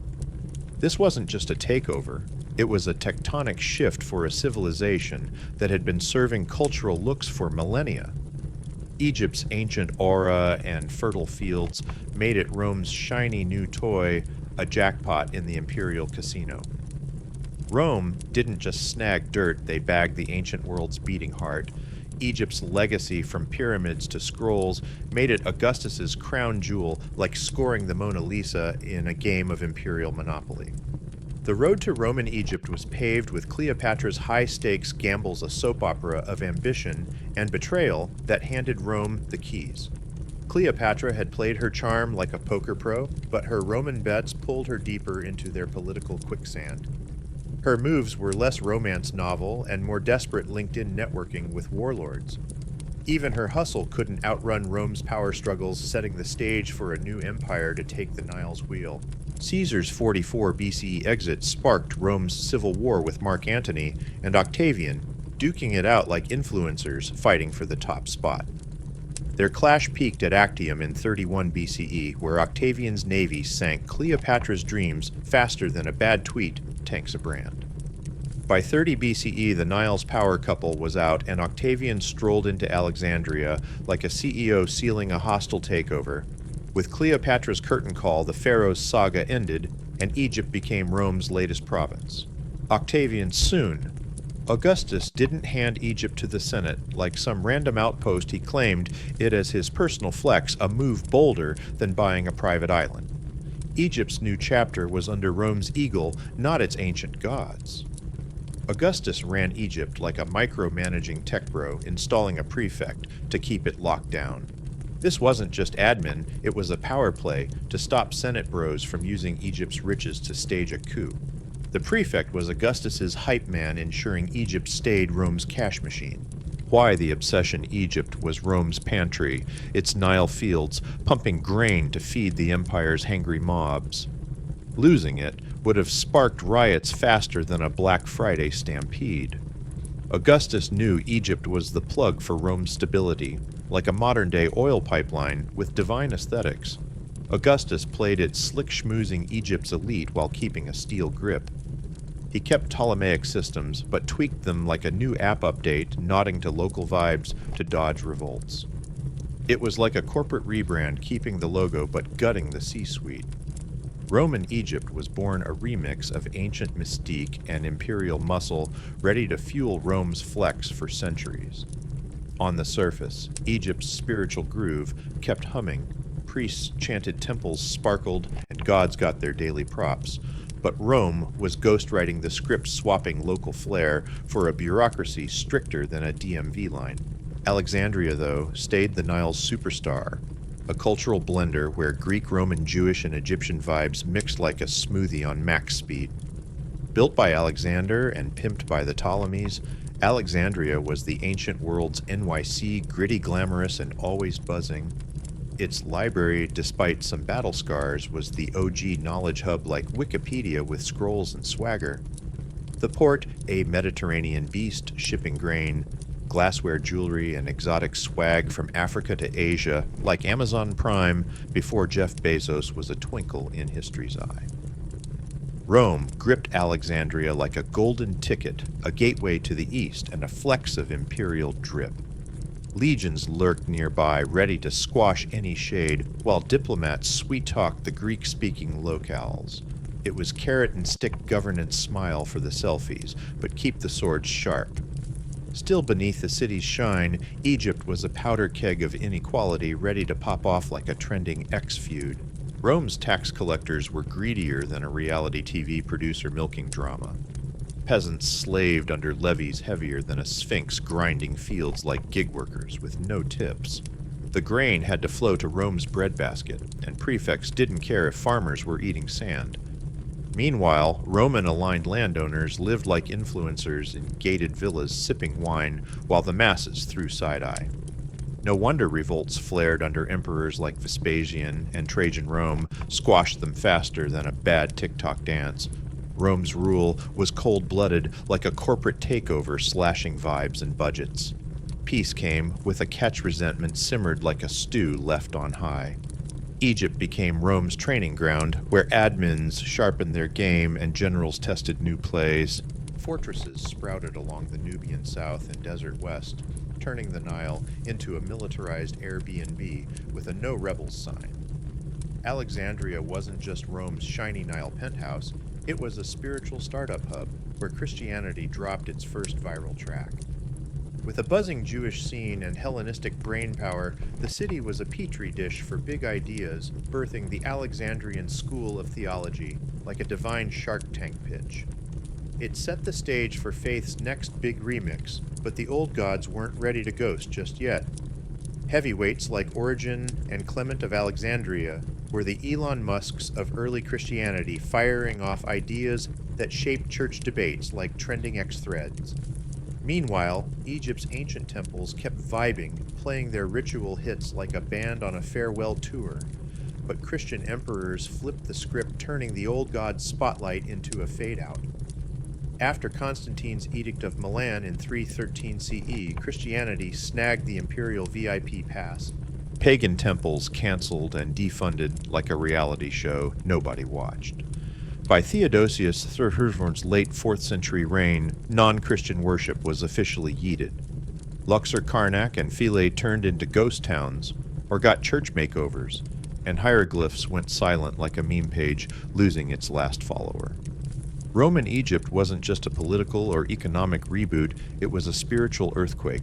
The Nile's ancient faiths faded, and Christianity took the mic.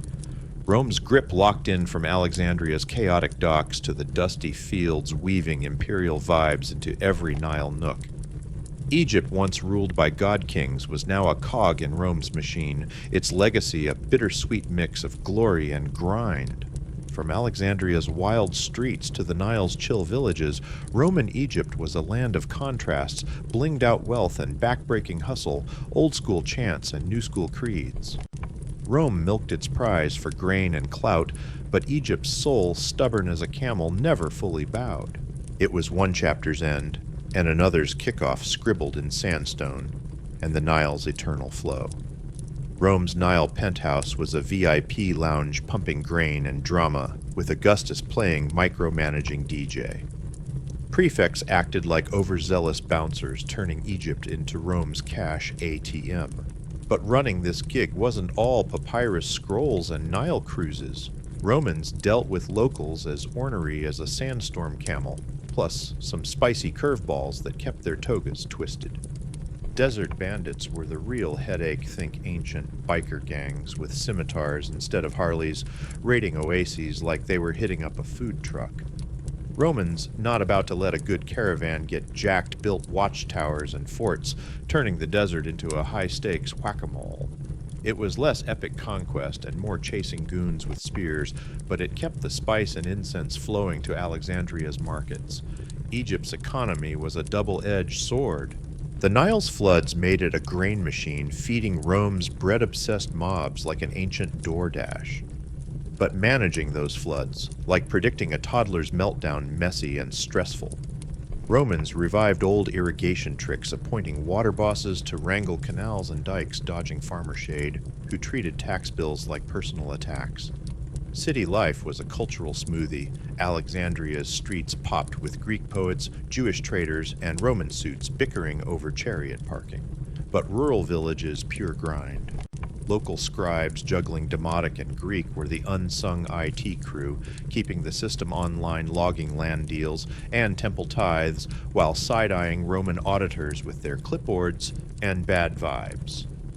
Religion was a tightrope walk. While Alexandria's Christians were dropping gospel heat, rural folks clung to old gods like a favorite playlist. The cult of Serapis. A Greco-Egyptian hipster deity with a killer beard bridged the gap, mixing Hellenistic cool with ancient gravitas. Romans. Ever the chill bosses let these cults vibe as long as the tax bag stayed fat. Think letting a startup keep its foosball table if they hit KPIs. Not everyone was praying or paying up, though. The Delta's Bouchalois rebel herders with rogue influencer energy stirred up chaos like TikTok pranksters. Part bandits, part folk legends, they hit Roman storehouses and vanished into the marshes, leaving prefects raging and legionaries lost in the reeds. Squashing them was like banning a viral meme doable, but it took mad effort and some Latin cussing. Egypt's role in Rome's empire wasn't just about grain, it was a flex. Owning the land of pyramids was like rocking a verified blue check in ancient times. Roman tourists, the OG selfie stick squad, swarmed to gape at Giza, or Thebes scribbling, "Gaius was here," graffiti like they were tagging Insta posts. Locals rolled their eyes but cashed those tourist denarii with a smirk. As centuries rolled, on Egypt's Roman glow-up deepened. Prefects streamlined taxes with spreadsheet-level precision, but their squeeze turned villages into pressure cookers. By the 2nd century CE under Hadrian, who popped into Egypt in 130 CE and left statues, and a new city, Antinopolis, Rome, tried to soften its edge. Hadrian, a culture geek, penned Nile poetry, probably fishing for likes from Alexandria's brainiacs. But Egypt's rebellious streak stayed lit. The Jewish revolt of 115-117 CE, sparked by Alexandria's shade, was a bloody reminder not everyone was Team Rome. The Romans smashed it, but the scars burned synagogues high, body count lingered like a toxic X-thread. Egypt was Rome's prize, but it was a prize that kept clawing back like a trophy cat with zero chill. By the 3rd century CE, Egypt was a linchpin in Rome's wobbly empire, but the cracks were glaring. Inflation hit harder than a sandstorm, and moody Nile floods stressed the grain game like a supply chain glitch. Alexandria kept its brainy glow spitting out philosophers and theologians, but its streets also saw riots over taxes and chariot races like X blowing up over a bad ref call. Egypt was Rome's golden goose, but even geese get cranky when you squeeze too hard. Roman Egypt was a wild vibe, a land where imperial swagger clashed with ancient drip, where desk jockeys duked it out with desert bandits, and where old gods and new creeds threw hands for followers' hearts. The Nile kept flowing, the pyramids kept flexing, and Egypt, ever the Nile, diva played its part in Rome's epic with grit glam, and just enough chaos to keep the group chat spicy. Egypt was a paradox, temples hummed with ancient chants. Alexandria popped off with brainy beefs, but one bad harvest could spark a riot hotter than a trending X feud. Rome ran Egypt like a megacorp dodging a PR nightmare, stacked with grain profits, but always one glitch from a meltdown. Prefects obsessed over grain ships for Rome's bread and circus mobs, but farmers squeezed by taxes harsher than a Sahara sunburn weren't vibing. Some villages straight up ghosted tax collectors, stashing crops or slipping bribes, think ancient tax evasion, but with goats instead of crypto wallets. When Rome got fed up, soldiers rolled in snatching grain and leaving farmers with dust and shade. Alexandria was Rome's glittering showboat, a pressure cooker of egos where Greek scholars, Jewish traders, and Roman suits scrapped over chariot parking like influencers at a brand drop. Street brawls over philosophy or race bets, standard Tuesday. The Roman garrison played riot cop more than they liked, like mods, trying to tame a Reddit thread with swords and zero chill. Religion kept the drama lit. While Alexandria's Christians dropped gospel bangers, rural folks clung to ancient cults like a comfort playlist. Hathor, with her cowhorn drip, still packed festivals where locals danced, drank, and probably roasted each other's offerings. Romans, pragmatic as ever, let these parties pop as long as taxes rolled. In banning them would have been like canceling Coachella in a city of clout chasers. Too much static. Trouble brewed down south, though. The Blemmy's Nubian nomads with villain arc energy raided Egypt's borders like they were auditioning for Mad Max Nile edition. These chaos agents hit trade routes and ghosted into the desert before Roman cavalry could blink. Rome beefed up Nile forts, turning the south into a militarized DMZ, less glorious empire, and more stop stealing our Wi-Fi neighbors. Egypt's economy wobbled like a chariot with a busted wheel. By Emperor Diocletian's reign, 284-305 CE inflation was so wild a loaf of bread cost more than a soldier's paycheck. Diocletian, the ultimate fixer, dropped his price edict capping prices on everything from beer to sandals. Spoiler, it flopped harder than a TikTok prank gone wrong. Egyptians' side hustle pros bartered or black marketed around the rules, leaving Roman bean counters ripping out their wigs. Amid the economic mess, Egypt's desert monks stole the show. Early Christian hermits ditched city chaos to pray fast and brawl with demons real or in their heads. Anthony the Great, the OG desert monk, made Egypt the birthplace of monasticism, like an off-grid influencer preaching less is more while Rome chased clout. Their followers flooded the sands building monasteries like spiritual startups popping off across the Nile. Not everyone was feeling the Christian wave, though. In 303 CE, Diocletian's great persecution hit Christians like a plot twist, torching churches and scriptures while demanding Roman god worship or death. Egypt's Christians, stubborn as Nile crocs, went underground hiding in catacombs or bribing officials like it was a high-stakes Among Us game. Martyrs racked up street cred, turning persecution into a flex. By the early 4th century, Rome's empire was fraying like a cheap toga. Egypt, still churning grain, was caught in the imperial shade-throwing.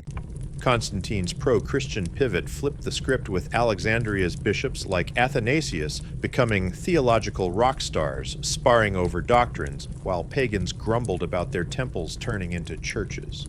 It was a culture clash, Team Jesus versus Team Anubis, with Rome playing ref. As Rome's grip slipped, Egypt felt like the star player on a losing squad. The empire's endless wars bled resources, and the Nile's moody floods didn't help stressing grain supplies like a DoorDash glitch during rush hour. By the time the Western Roman Empire face-planted in 476 CE, Egypt was still grinding under the Eastern Roman Byzantine Empire, but the glory days were ghosted. Alexandria's library was more myth than reality, and the pyramids just tourist traps for Byzantine nobles with too much coin and time. Egypt kept strutting under the Byzantines, who saw themselves as Rome's cooler, blingier, half-dripping in gold mosaics and theological tea. The Nile stayed the empire's MVP, pumping grain to feed Constantinople's bougie bread lovers. But running Egypt was like juggling flaming torches on a unicycle, dazzling when it worked, a hot mess when it didn't. Byzantines turned Egypt into a chaotic stage for faith feuds and bookkeeping. So bad it'd make an accountant cry, Alexandria was the empire's brainy diva, where bishops threw shade sharper than a gladiator's blade.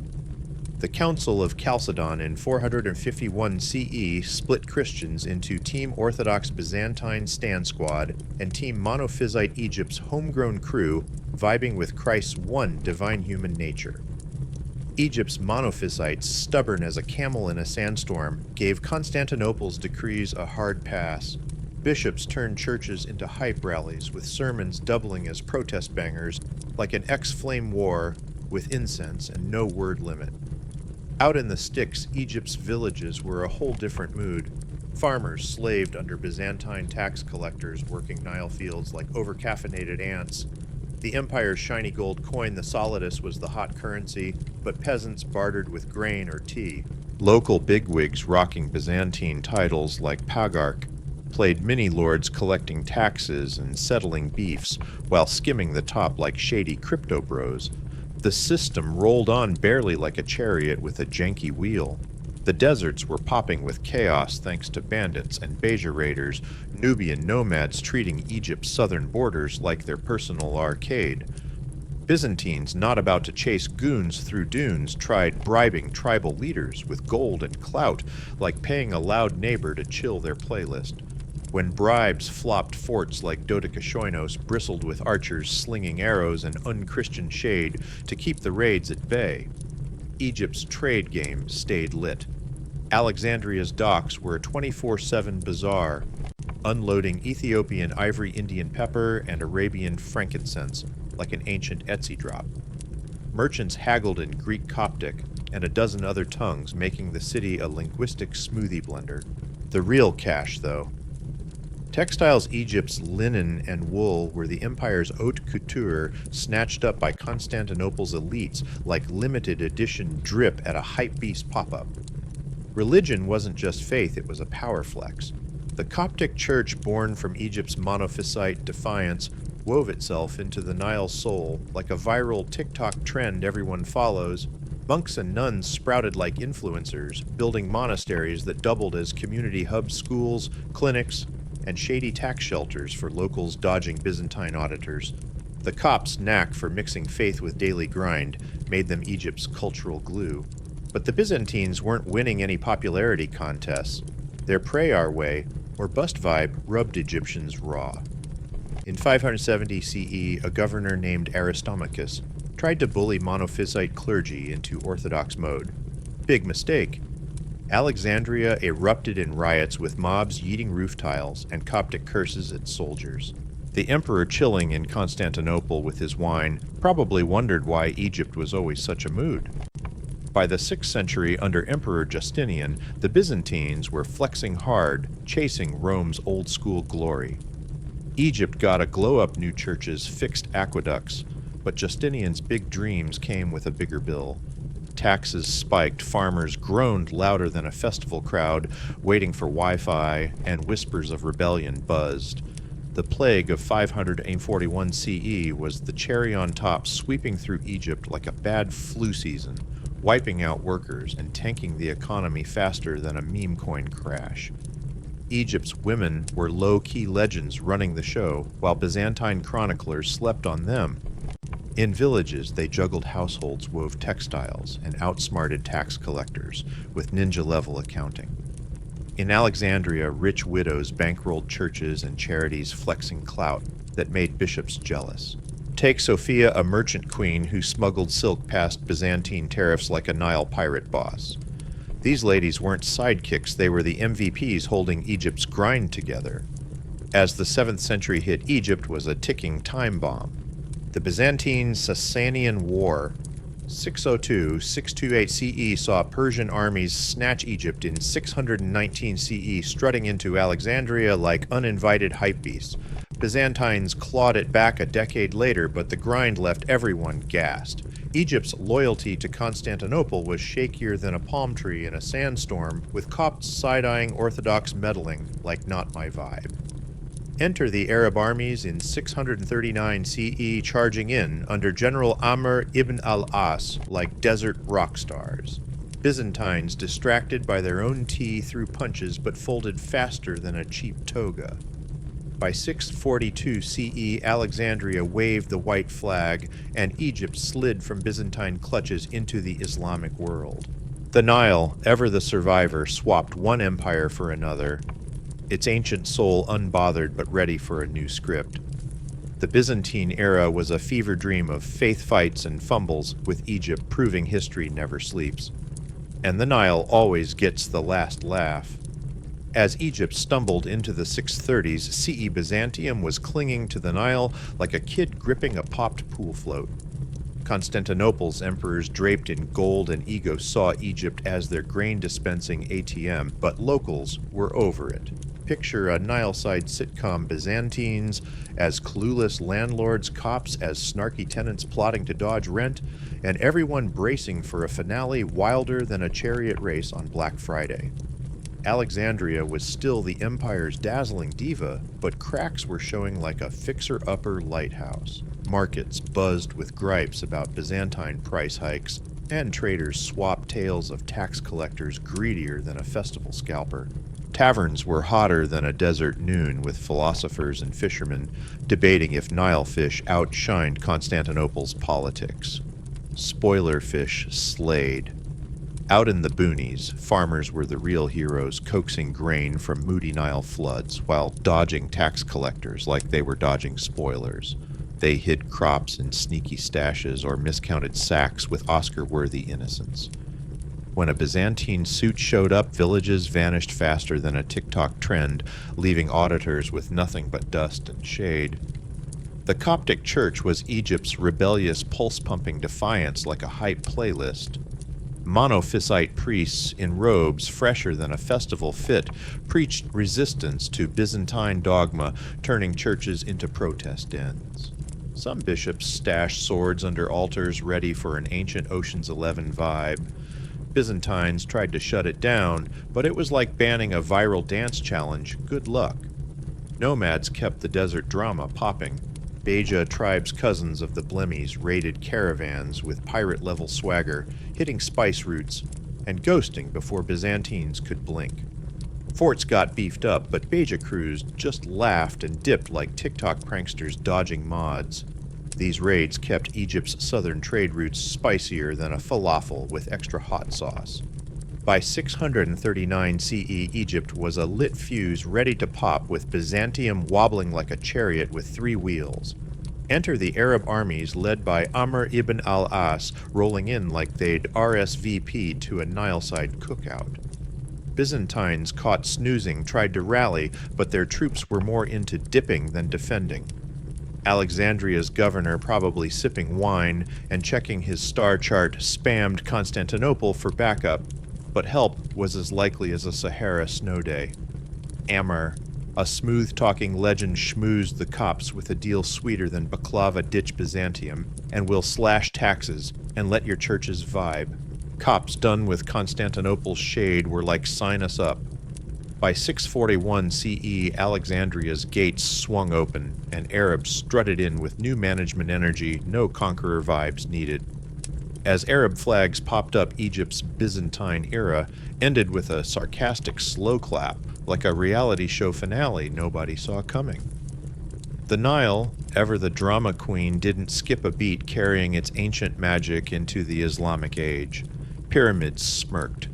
The Sphinx took a catnap, and Copts hyped for a fresh start, probably through a chill party with extra hummus. Egypt had outlasted Persians, Greeks, Romans, and Byzantines. Arabs were just the latest squad at the Nile's eternal rager. The Arab conquest wasn't just a new landlord moving in, it was a cultural remix hotter than a desert noon. Amr set up shop in Fustat, a new city near Memphis, like dropping a pop-up venue for the Islamic era.